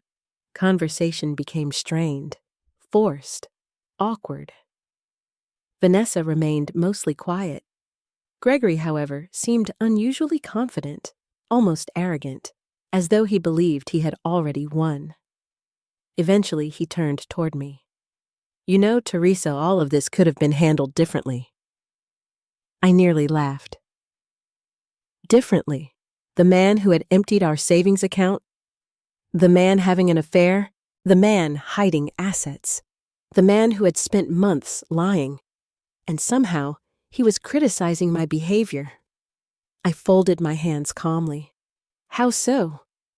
"You could have been more honest." Ashley blinked. Vanessa looked confused. I simply stared at him. More honest. The hypocrisy was breathtaking. What exactly have I been dishonest about? For the first time that evening, Gregory hesitated. Only briefly, but long enough for everyone at the table to notice. He recovered quickly. "The money." Ashley immediately looked at me. Here it comes, I thought. The version of the story Gregory had been repeating for months. Theresa moved assets without telling anyone. Ashley frowned. Vanessa frowned. I remained silent. Gregory continued. "She started planning months ago." Planning. Interesting choice of words. Because technically he was right. I had planned to protect myself from a man secretly preparing to betray me. But he conveniently omitted that part. Ashley looked uncomfortable. "Dad?" Gregory pressed forward. "I thought marriage meant trust." For several seconds, nobody spoke. Then something unexpected happened. Ashley looked directly at him. "What about the savings account?" The question hung in the air. Gregory froze. Not dramatically, not obviously, just enough. Enough for me to notice, enough for Ashley to notice, enough for Vanessa to notice. "What about it?" Gregory asked. Ashley leaned forward. "Why didn't you tell me you emptied it?" Silence. Beautiful, revealing silence. Because Gregory hadn't expected that question. He expected Ashley to defend him. Instead, she was questioning him. I watched uncertainty flicker across his face. Only for a second. Then he shrugged. "I was protecting myself." The answer changed the entire atmosphere, because it exposed the double standard. When Gregory moved money, it was protection. When I protected assets, it was betrayal. Ashley noticed. I could see it. Vanessa noticed too. Her expression became more thoughtful, more cautious, as though she were hearing pieces of a story that hadn't previously been available. The rest of the dinner became increasingly uncomfortable. Questions emerged. Small questions, reasonable questions. Questions Gregory struggled to answer consistently. Why hadn't he mentioned certain withdrawals? Why had he concealed Vanessa? Why had timelines changed? Why did his explanations keep shifting? For months, Gregory had controlled the narrative by speaking separately to everyone. Now he faced a problem. Everyone was sitting at the same table, comparing notes, and lies rarely survive comparison. Eventually, Vanessa asked a question that surprised me. "What exactly happened with the savings account?" Gregory answered quickly. "Theresa's exaggerating." I noticed something important. Vanessa didn't seem convinced. Neither did Ashley. For the first time, Gregory was losing control of the room. Not dramatically, not completely, but enough. Enough to make him defensive, enough to make him frustrated. enough to reveal cracks in the image he had carefully constructed. Toward the end of the evening, I reached into my purse. The movement immediately caught Gregory's attention. His eyes narrowed. I wasn't carrying dramatic evidence. No photographs, no investigation reports, no legal documents. Only a copy of the withdrawal statement. I placed it gently on the table. Nothing more, nothing less. Ashley looked at it, then Vanessa. Neither spoke. They simply read. And as they did, the mood shifted. Because numbers are difficult to argue with. Dates are difficult to argue with. Facts are difficult to argue with, especially when they're printed in black and white. Gregory's confidence began fading, slowly, visibly. For months, he had expected me to react emotionally. Instead, I kept presenting facts. And facts were becoming a problem. A serious problem. When dinner finally ended, nobody seemed relieved. Nobody seemed satisfied. The evening hadn't solved anything, but it had accomplished something important. Doubt. For the first time, doubt existed everywhere. Inside Ashley, inside Vanessa, even inside Gregory. Because I think he finally realized something. The story he had been telling was starting to unravel. And once people begin questioning one lie, they often begin questioning all of them. As I drove home that night, my phone buzzed. A text message from Ashley. Only 4 words. I don't know anymore. Most people would see uncertainty.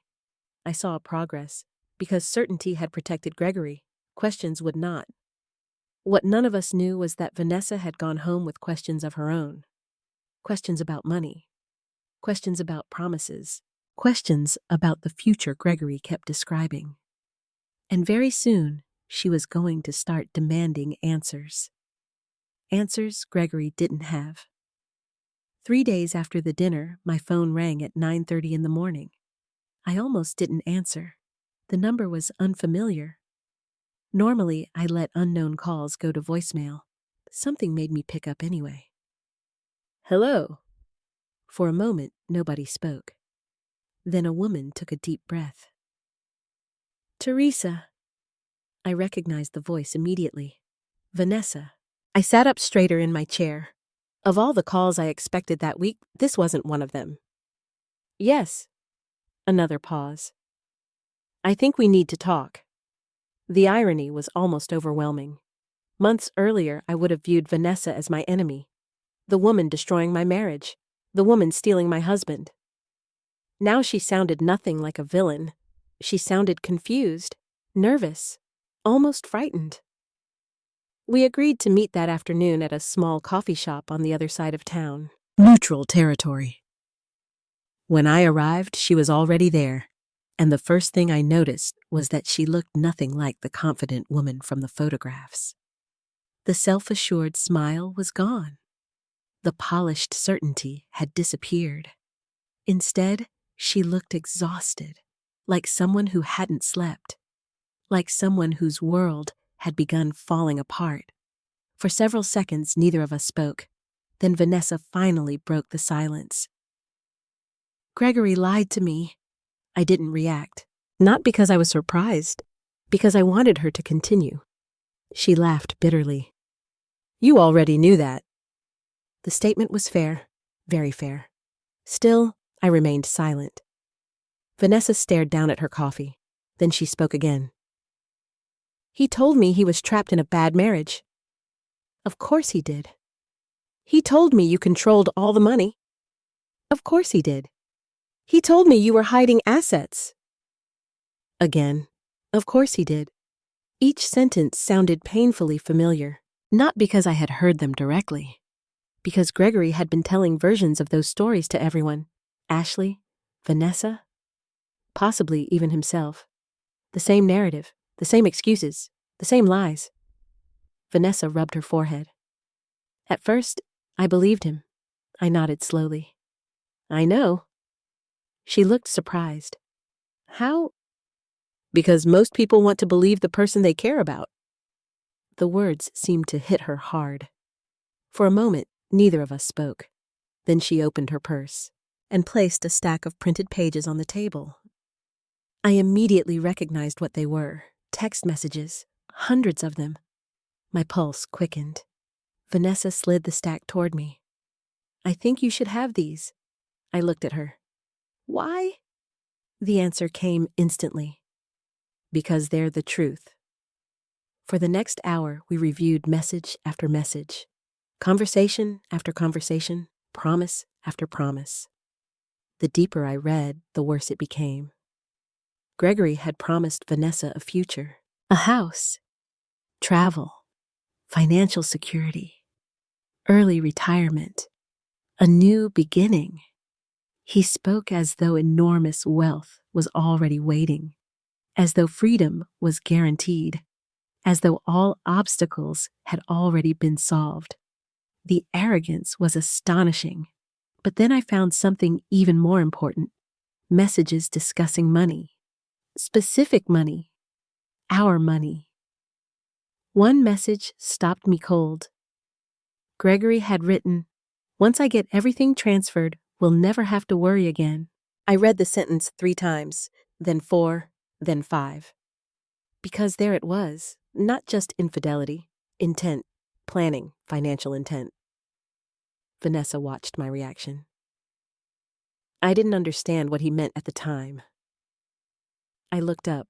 "When did you start questioning him?" Her expression darkened. "The dinner." I wasn't surprised. That dinner had changed everything. Not because I exposed Gregory. Because he exposed himself. Vanessa continued. The way he reacted when Ashley asked about the savings account." She shook her head. "It didn't make sense." No, it hadn't, and apparently she noticed. After the dinner, Vanessa had started asking questions. Simple questions. Reasonable questions.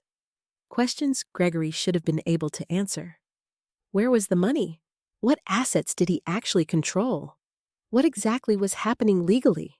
Instead of answers, she received excuses, deflections, anger, contradictions. The story kept changing, and every new version created more problems. Eventually, she requested documentation, actual documentation, financial records, proof. Gregory refused. That refusal triggered everything. Because once trust disappears, people start looking for evidence. Vanessa eventually found some of her own, not through spying, through simple observation. She noticed bills, statements, legal correspondence, pieces of information Gregory hadn't intended her to see, enough pieces to realize something important. The wealthy future he described didn't exist, at least not in the form he claimed. She looked directly at me. He made it sound like he had control of everything. I almost laughed, not because it was funny, because it was absurd. Gregory didn't even understand what he controlled anymore. Vanessa sighed heavily. "I think he actually believed it." That observation surprised me. But the more I thought about it, the more accurate it seemed. Gregory had spent so much time lying that he had begun believing his own version of reality, a dangerous habit, especially when facts are involved. Eventually, Vanessa handed me a flash drive. I stared at it. "What's this?" "Backups." My eyes widened. "Backups," she nodded. "Messages, emails, voicemails." For several seconds, I couldn't speak. Because the value wasn't merely emotional, it was evidentiary. Documented timelines, documented statements, documented intentions, the kind of material lawyers pay attention to, the kind of material judges pay attention to. Vanessa looked embarrassed. "I know you probably hate me." I considered the statement carefully. Months earlier, maybe. Now, not really, because sitting across from me wasn't a mastermind. She wasn't a villain. She was another person Gregory had manipulated, another person who had believed promises, another person learning painful truths. "I don't hate you." Tears immediately filled her eyes. That reaction caught me off guard. Then she laughed nervously. "I hate him a little right now." For the first time all afternoon, I smiled, a genuine smile, not because the situation was amusing, because honesty had finally entered the room. When we finished talking, Vanessa stood to leave. Then she stopped. "There is one more thing." The seriousness in her voice instantly got my attention. "What?" She looked directly at me.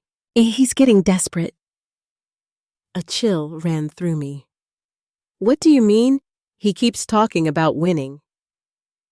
Winning. The word sounded ridiculous. Marriage wasn't a game. Family wasn't a competition. Yet Gregory seemed to view everything that way. Vanessa continued, "He keeps saying once the legal process is over, everything will work out."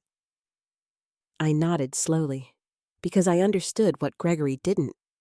The legal process wasn't moving in his favor, not even close. And soon, he was going to learn that. As Vanessa walked away, I remained seated for several minutes, looking at the flash drive, looking at the stack of messages, looking at the evidence. Months earlier, Gregory had believed he could control every narrative.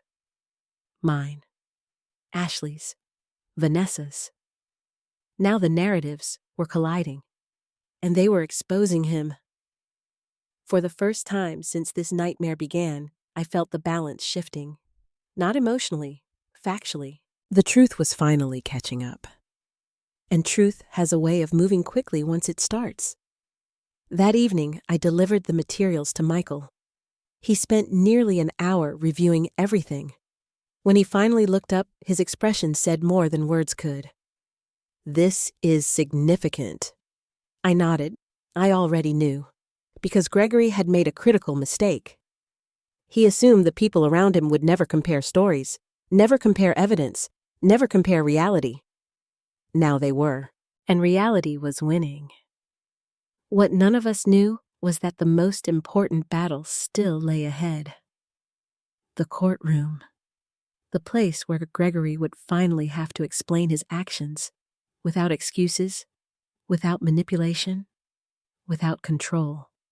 Just facts, and facts were becoming very dangerous for him. The morning of the court hearing arrived with gray skies and steady rain. Some people believe weather reflects emotions. I don't know whether that's true, but as I stood outside the courthouse watching raindrops slide down the windows, the world felt heavy enough to match everything I was carrying inside. 38 years. That number kept repeating in my mind. 38 years of marriage. 38 years of trust. 38 years leading to a courtroom. I never imagined my life would arrive at this point. Yet there I was, standing beside Michael Turner, holding a folder full of evidence against the man I once believed would grow old beside me. "Ready?" Michael asked. "No, of course not. Nobody is ever ready for something like this." Still, I nodded, because readiness wasn't required anymore. Only courage. Inside the courtroom, everything felt strangely quiet. Professional, controlled, almost detached. The room didn't care about broken hearts. It cared about facts, procedures, evidence. And today, facts were finally on my side. Gregory sat on the opposite side of the room. For the first time in months, he didn't look confident. That alone caught my attention. The arrogance I had seen during the previous weeks seemed diminished. Not gone, but weakened, as though reality was beginning to press against the fantasy he had constructed. He avoided looking directly at me. Instead, he focused on papers in front of him. The behavior struck me as ironic. For months, Gregory had controlled conversations, controlled narratives, controlled perceptions. Now the process was larger than him, and he knew it. The hearing began shortly afterward. Judge Eleanor Grant entered the courtroom and immediately commanded attention. She was experienced, calm, sharp, the kind of person who could recognize dishonesty long before it was spoken aloud. That realization comforted me, because if anyone could see through Gregory's performance, it would be her. The proceedings started with financial disclosures, documents, records, account histories. The language was technical, sometimes tedious. But beneath the paperwork lay something important: the truth. Michael presented the timeline carefully: joint accounts, savings withdrawals, unreported transactions, transfers, hidden expenditures. Each document added another piece to the picture. At first, Gregory appeared composed. Occasionally, he whispered to his attorney. Occasionally, he reviewed notes. But as the evidence accumulated, his posture changed. His confidence seemed to shrink. The first significant moment arrived when the savings account withdrawal was discussed. Michael displayed the transaction records. Dates, amounts, authorization details. Everything.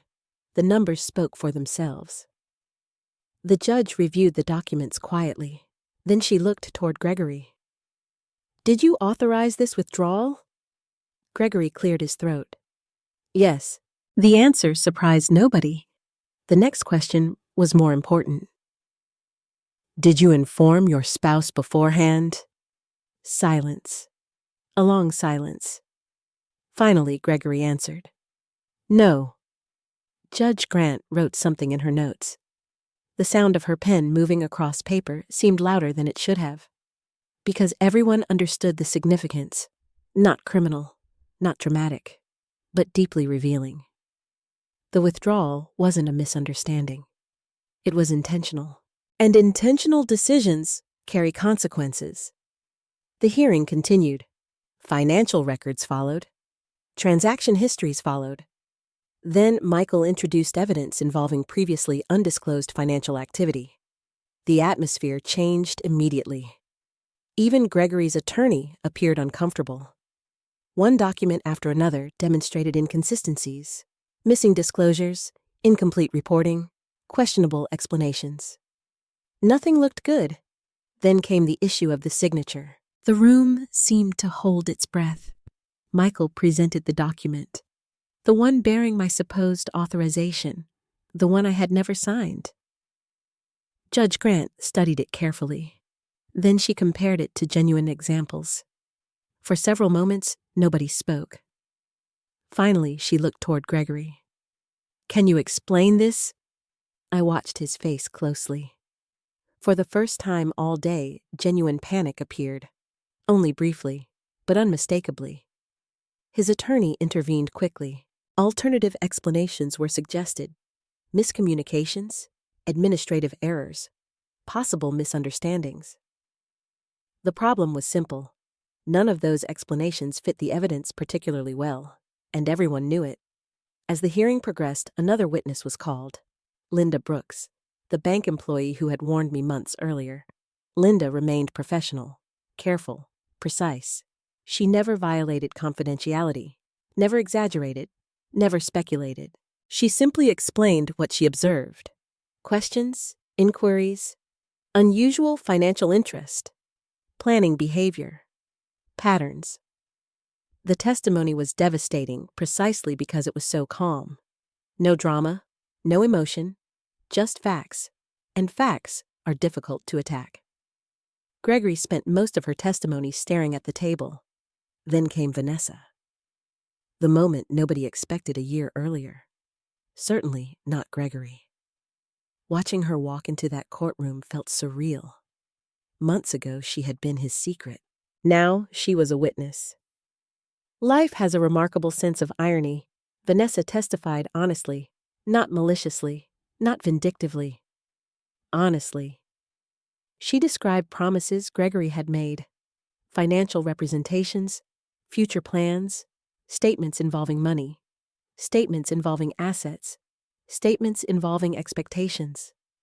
She also confirmed something crucial. Gregory repeatedly described resources as though they already belonged entirely to him. The courtroom became very quiet, because those statements directly contradicted many of his previous explanations. One contradiction can be dismissed. 10 contradictions become a pattern. And patterns matter. As Vanessa finished her testimony, I noticed something unexpected. Gregory looked less angry than defeated. Perhaps, for the first time, he understood the situation. Not emotionally, practically.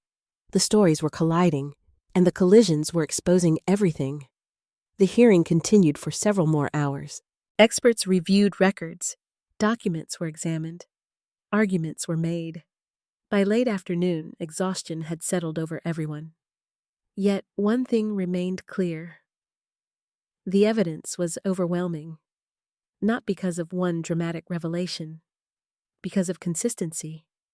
Every document supported the next. Every witness reinforced the pattern. Every fact pointed in the same direction. And truth becomes difficult to escape when it appears from every angle. Near the end of the proceedings, Gregory was given an opportunity to address several issues directly. I listened carefully. Part of me wondered whether he would finally tell the truth, whether he would finally accept responsibility, whether the man I once loved still existed somewhere beneath all the lies. Instead, Gregory blamed circumstances, stress, miscommunication, confusion, anything except himself. The disappointment was profound, not because I expected redemption, because I realized he still didn't understand. Even now, even after everything, even standing in a courtroom, he still viewed himself as the victim. Judge Grant listened patiently. Then she closed her file. The courtroom fell silent. Her words were measured, professional, yet impossible to misunderstand. She expressed serious concerns regarding Gregory's conduct, serious concerns regarding financial disclosures, serious concerns regarding credibility. The phrase, credibility, echoed through my mind. Because that was the true issue. Not money, not property, credibility, trustworthiness, character, the things Gregory had spent years destroying. Final rulings would require additional procedural steps. The case wasn't completely finished, but the direction was unmistakable. The momentum had shifted decisively. As people began leaving the courtroom, I remained seated for a moment, just breathing, absorbing, processing. Michael placed a hand on my shoulder. "You did well." I nodded, but victory wasn't the word I felt. Relief was closer. The truth had finally entered the room. Publicly, officially, permanently. Outside the courthouse, the rain had stopped. Clouds were beginning to break apart. Small patches of sunlight appeared between them. For the first time in a very long time, I felt lighter. Not healed, not yet, but lighter. Because the burden of proving reality was finally disappearing. Reality had proven itself. What I didn't know was that the most important emotional moment still lay ahead. Not in a courtroom, not with lawyers, not with judges, with Ashley. Because she was about to discover something that would destroy the last remaining illusion she had about her father. And once she saw it, nothing would ever be the same again. The call came 2 days after the hearing. I was sitting on my back porch early in the morning, watching the sun rise over the neighborhood. For the first time in months, I felt something close to peace. Not happiness, not closure, just the absence of constant anxiety. The legal process had finally exposed the truth. The endless uncertainty was over, or so I thought. Then my phone rang. Ashley. The moment I saw her name, my heart tightened. Our relationship had improved since the dinner. The walls between us had started coming down, but they hadn't disappeared completely. Too much damage had been done. Too many lies had stood between us. I answered immediately. "Hi, sweetheart." Silence. At first, I thought the call had disconnected. Then I heard something that broke my heart.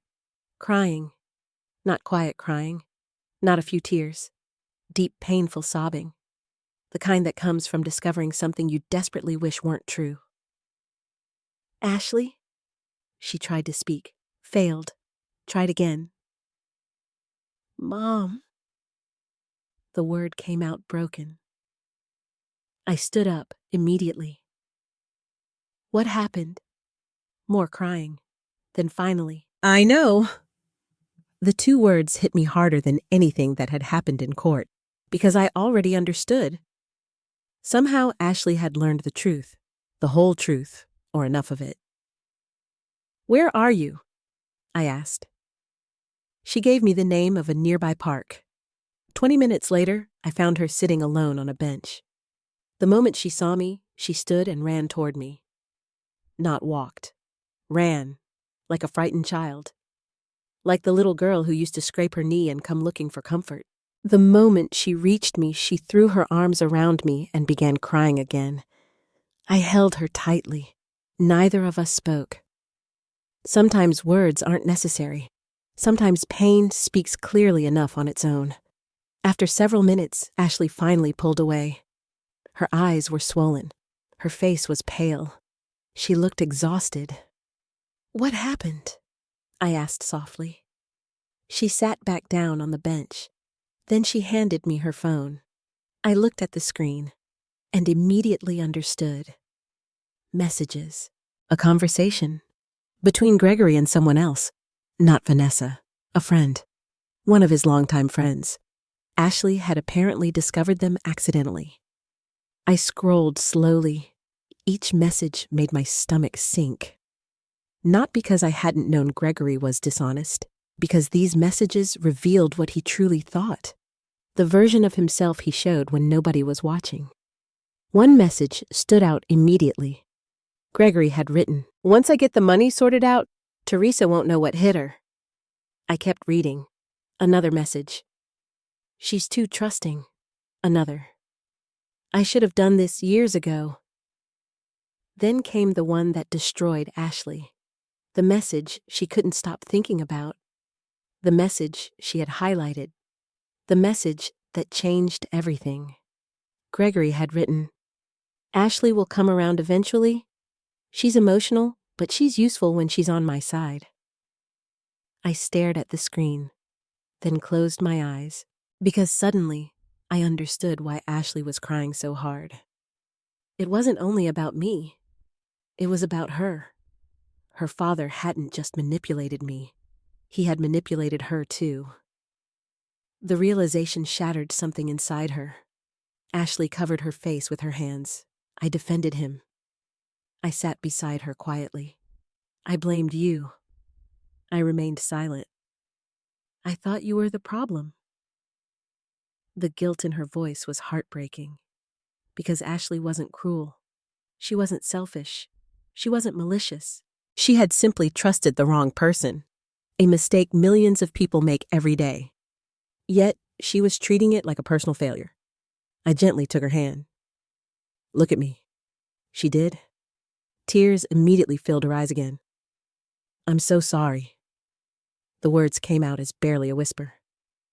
"I'm so sorry, Mom." I smiled softly. Not because I wasn't hurt, because I understood. "I know." "No." She shook her head violently. "You don't understand." More tears. I believed him. The pain in her voice was overwhelming. For months, Ashley had been living inside a carefully constructed lie.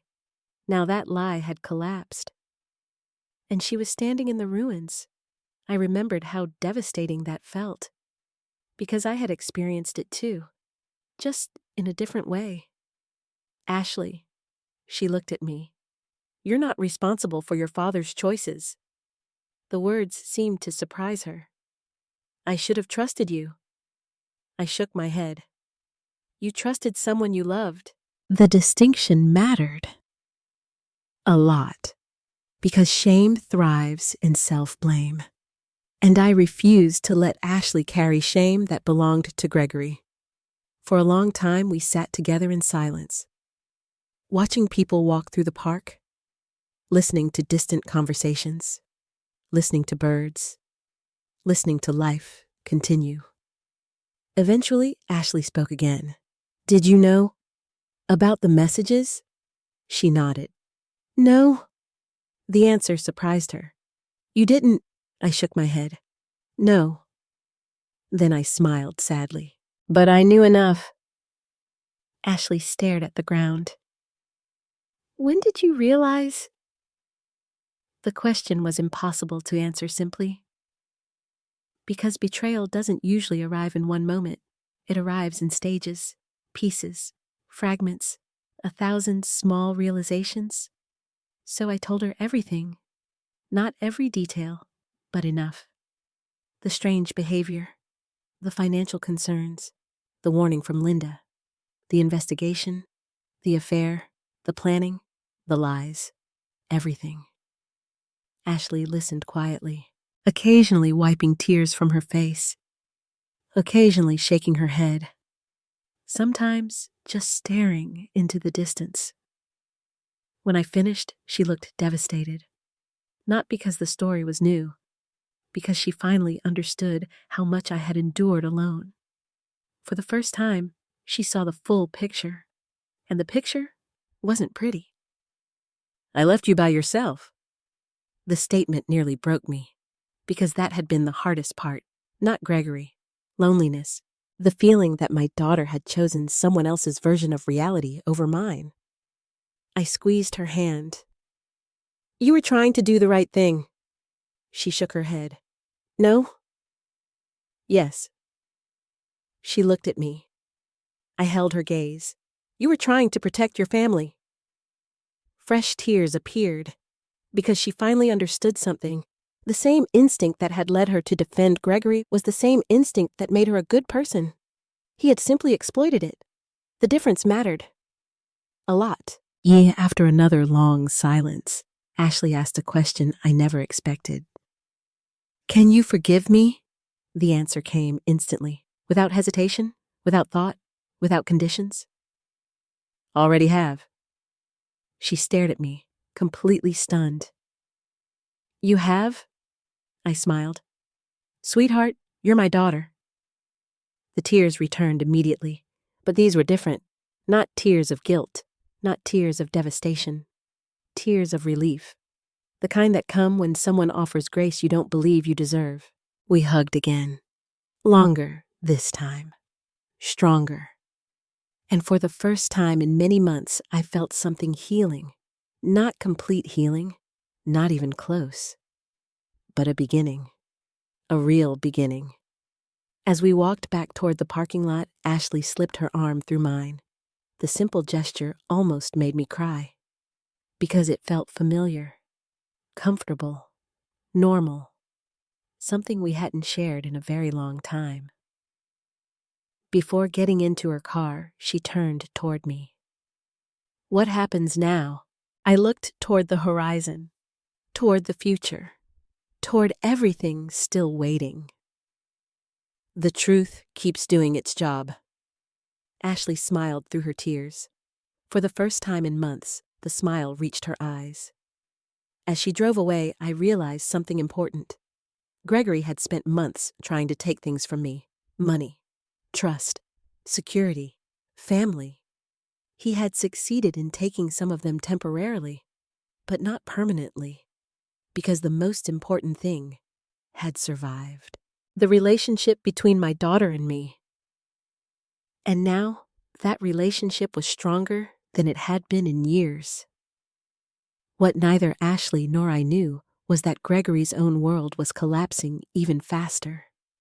Because while he was losing his daughter, he was also losing Vanessa. And soon, he would lose the last thing he still believed he controlled. His future. The final ruling arrived 6 weeks later. By then, much of the damage had already been done. Not legal damage.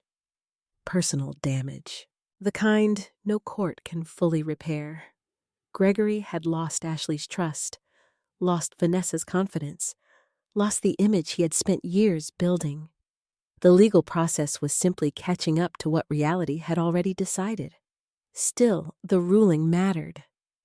Because actions have consequences. And for the first time in a very long while, Gregory was about to face his. I remember sitting in Michael's office when the final documents arrived. The atmosphere felt surprisingly calm, not celebratory, not triumphant, just calm. Michael reviewed the paperwork carefully before looking up. "It's finished." The words landed softly, almost gently, finished. Such a simple word for something that had consumed nearly a year of my life. I took the documents, and began reading. The outcome was fair. Not perfect, not dramatic. Fair. The court had taken Gregory's financial conduct seriously. The withdrawal of the savings account, the disclosure issues, the inconsistencies, the questionable documentation. None of it had helped his position. Several financial adjustments were ordered. Certain funds had to be accounted for. Certain transfers required explanation. Certain assumptions Gregory had relied upon simply disappeared. The most important thing wasn't the money. It was accountability. For once, Gregory couldn't talk his way out of reality. Reality had become official. As I finished reading, Michael smiled slightly. You protected yourself. I looked down at the papers, then out the window. Months earlier, I would have interpreted those words differently. Back then, protecting myself felt selfish. Now it felt necessary. Because nobody else was going to do it for me.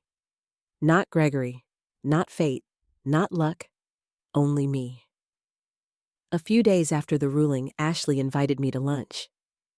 Our relationship had continued improving, slowly, naturally, without forcing anything. Healing works that way. It doesn't happen all at once. It happens conversation by conversation, moment by moment, choice by choice. We met at a small restaurant near her office. Halfway through lunch, she asked a question. Have you talked to Dad lately? I shook my head. No. Ashley looked uncomfortable. Then she sighed. He's not doing well. The statement triggered surprisingly little emotion. Not because I didn't care, because I had already accepted that Gregory's choices belonged to him. For decades, I had tried to save him from consequences.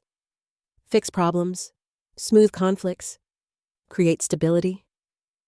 Those days were over. Still, I listened. Apparently, Vanessa had left. Completely, not temporarily, not conditionally. Gone. The relationship Gregory had sacrificed everything for had collapsed. According to Ashley, the breakup wasn't dramatic. No screaming, no scandal, no theatrical confrontation. Vanessa simply reached a point where she no longer believed anything he said. Honestly, I understood. Trust once destroyed is difficult to rebuild, especially when the destruction is self-inflicted. The irony wasn't lost on me. Gregory lost his marriage because he lied, then lost his affair because he lied. The pattern seemed obvious, just not to him. Several weeks later, I encountered Gregory unexpectedly. The meeting happened outside a grocery store, of all places. Not a courtroom, not a lawyer's office, a grocery store parking lot. Life often chooses strange locations for important moments. I was loading bags into my car when I heard someone say my name. Theresa. I turned around. For a moment, I barely recognized him. Not physically, emotionally. The confidence was gone. The arrogance was gone. Even the anger seemed gone. What remained looked tired. Very tired. Gregory stood there awkwardly, as though he wasn't sure why he had approached me. Or perhaps as though he finally understood. Neither of us spoke immediately. Then he took a deep breath. I'm sorry. The words surprised me, not because I never expected an apology, because I had stopped needing one. For several seconds, I simply looked at him. The man I married, the man I built a life with, the man who broke that life apart. The man standing before me now seemed smaller somehow. Not physically, spiritually, like someone carrying the weight of his own decisions. I'm sorry too, I said. His expression changed. Sorry, I nodded. Sorry things ended this way. The answer seemed to confuse him. Perhaps he expected anger, bitterness, resentment. The truth was simpler. I wasn't angry anymore. Anger requires energy. And I had already spent enough energy on Gregory. He looked down at the pavement, then asked the question I think he had been carrying for months. Do you think we could ever... He didn't finish. He didn't need to. I understood. A second chance. Reconciliation. Some version of the life we once had. I considered the question honestly, not for his sake, For mine. Because after everything, I deserved honesty. The answer came easily. No. Gregory closed his eyes briefly, as though he already knew. Maybe he did. I figured. The sadness in his voice felt genuine, and for the first time in a very long while I believed him. Not because he deserved sympathy, because regret had finally arrived. Real regret. Not regret over getting caught. Regret over what he lost. Unfortunately, some lessons arrived too late. We talked for a few more minutes. Nothing dramatic, nothing emotional. Two older people discussing the remains of a shared life. Then eventually, he nodded. Take care of yourself, Theresa. I smiled. You too. And just like that, he walked away. No dramatic ending. No cinematic closure. Just footsteps fading across a parking lot. The final chapter of a marriage ending exactly the way most marriages end. Quietly. As I drove home, I felt surprisingly peaceful, because I realized something important. Forgiveness doesn't always mean reconciliation. People confuse those ideas all the time. I had forgiven Gregory, not for his benefit, for mine. Carrying hatred is exhausting. Carrying bitterness is exhausting. I didn't want to spend the rest of my life carrying either, but forgiveness didn't erase consequences. It didn't restore trust. It didn't rebuild 38 years. Some bridges once burned remain burned, and that's okay. That evening I sat on my porch watching the sunset, a habit that had become increasingly meaningful over the past year. The sky glowed orange and gold. Neighborhood children rode bicycles down the street.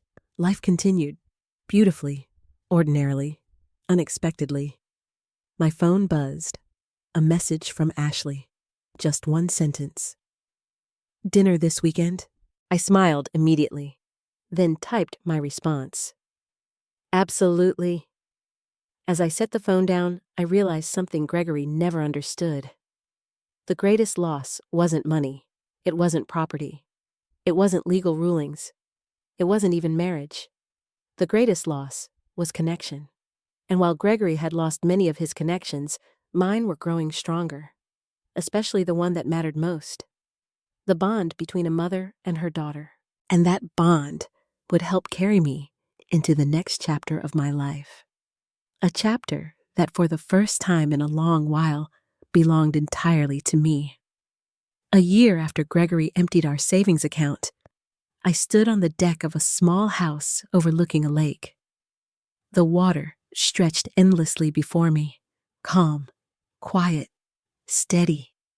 For the first time in a very long time, my life felt the same way. If someone had told me 2 years earlier that my marriage would end, my family would fracture, and I would be rebuilding my future at 63 years old, I would have laughed. Not because it was impossible, because it felt unimaginable. Yet life has a way of forcing us into chapters we never planned to write. The difference is whether we choose to remain trapped in those chapters or continue turning the page. I chose to turn the page. The months following the divorce were not easy. People often assume that once justice arrives, pain disappears. It doesn't. Pain doesn't operate on legal schedules. The court process ended. The paperwork ended. The arguments ended. But grief lingered. Not grief for Gregory. Grief for the life I thought I had. Grief for the future I imagined. Grief for 38 years that suddenly looked different through the lens of truth. Some mornings I would wake up and instinctively reach toward the other side of the bed, only to remember nobody was there. Some days I would see a restaurant where Gregory and I once celebrated anniversaries, and for a moment old memories would return. Healing isn't linear. Some days feel stronger than others. Some days hurt unexpectedly, but slowly something changed. The hurt stopped controlling me, and once that happened, possibility began taking its place. One of the biggest decisions I made involved the house. The family home carried decades of memories, birthday parties, Christmas mornings, graduation celebrations, family dinners, laughter, tears, life. But it also carried pain. Every room reminded me of betrayal. Every hallway reminded me of secrets. Every corner held a version of myself that no longer existed. Eventually, I realized something.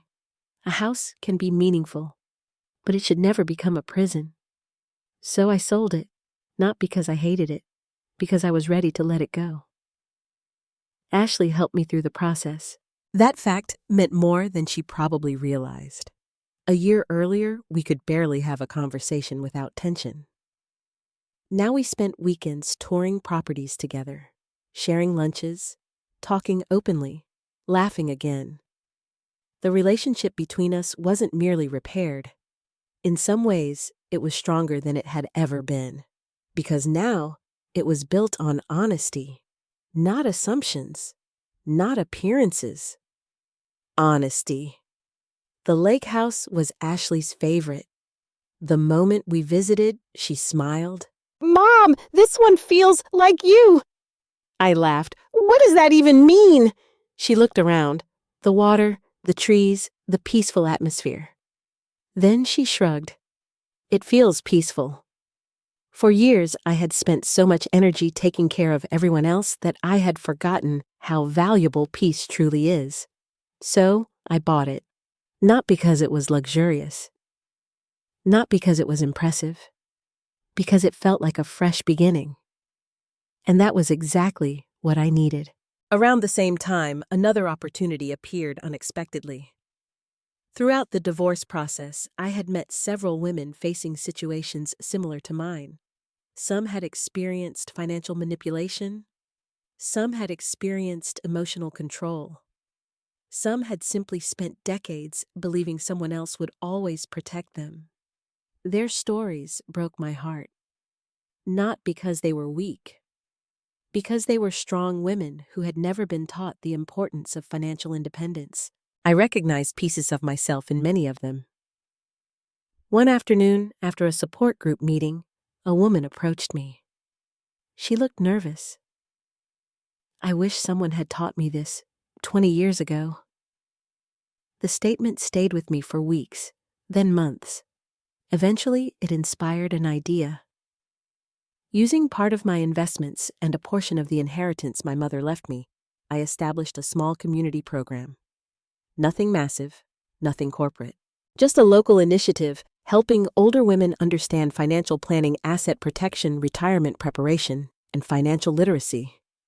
The first workshop attracted 12 women. The second attracted 23. The third attracted nearly 50. Every story reminded me why the work mattered.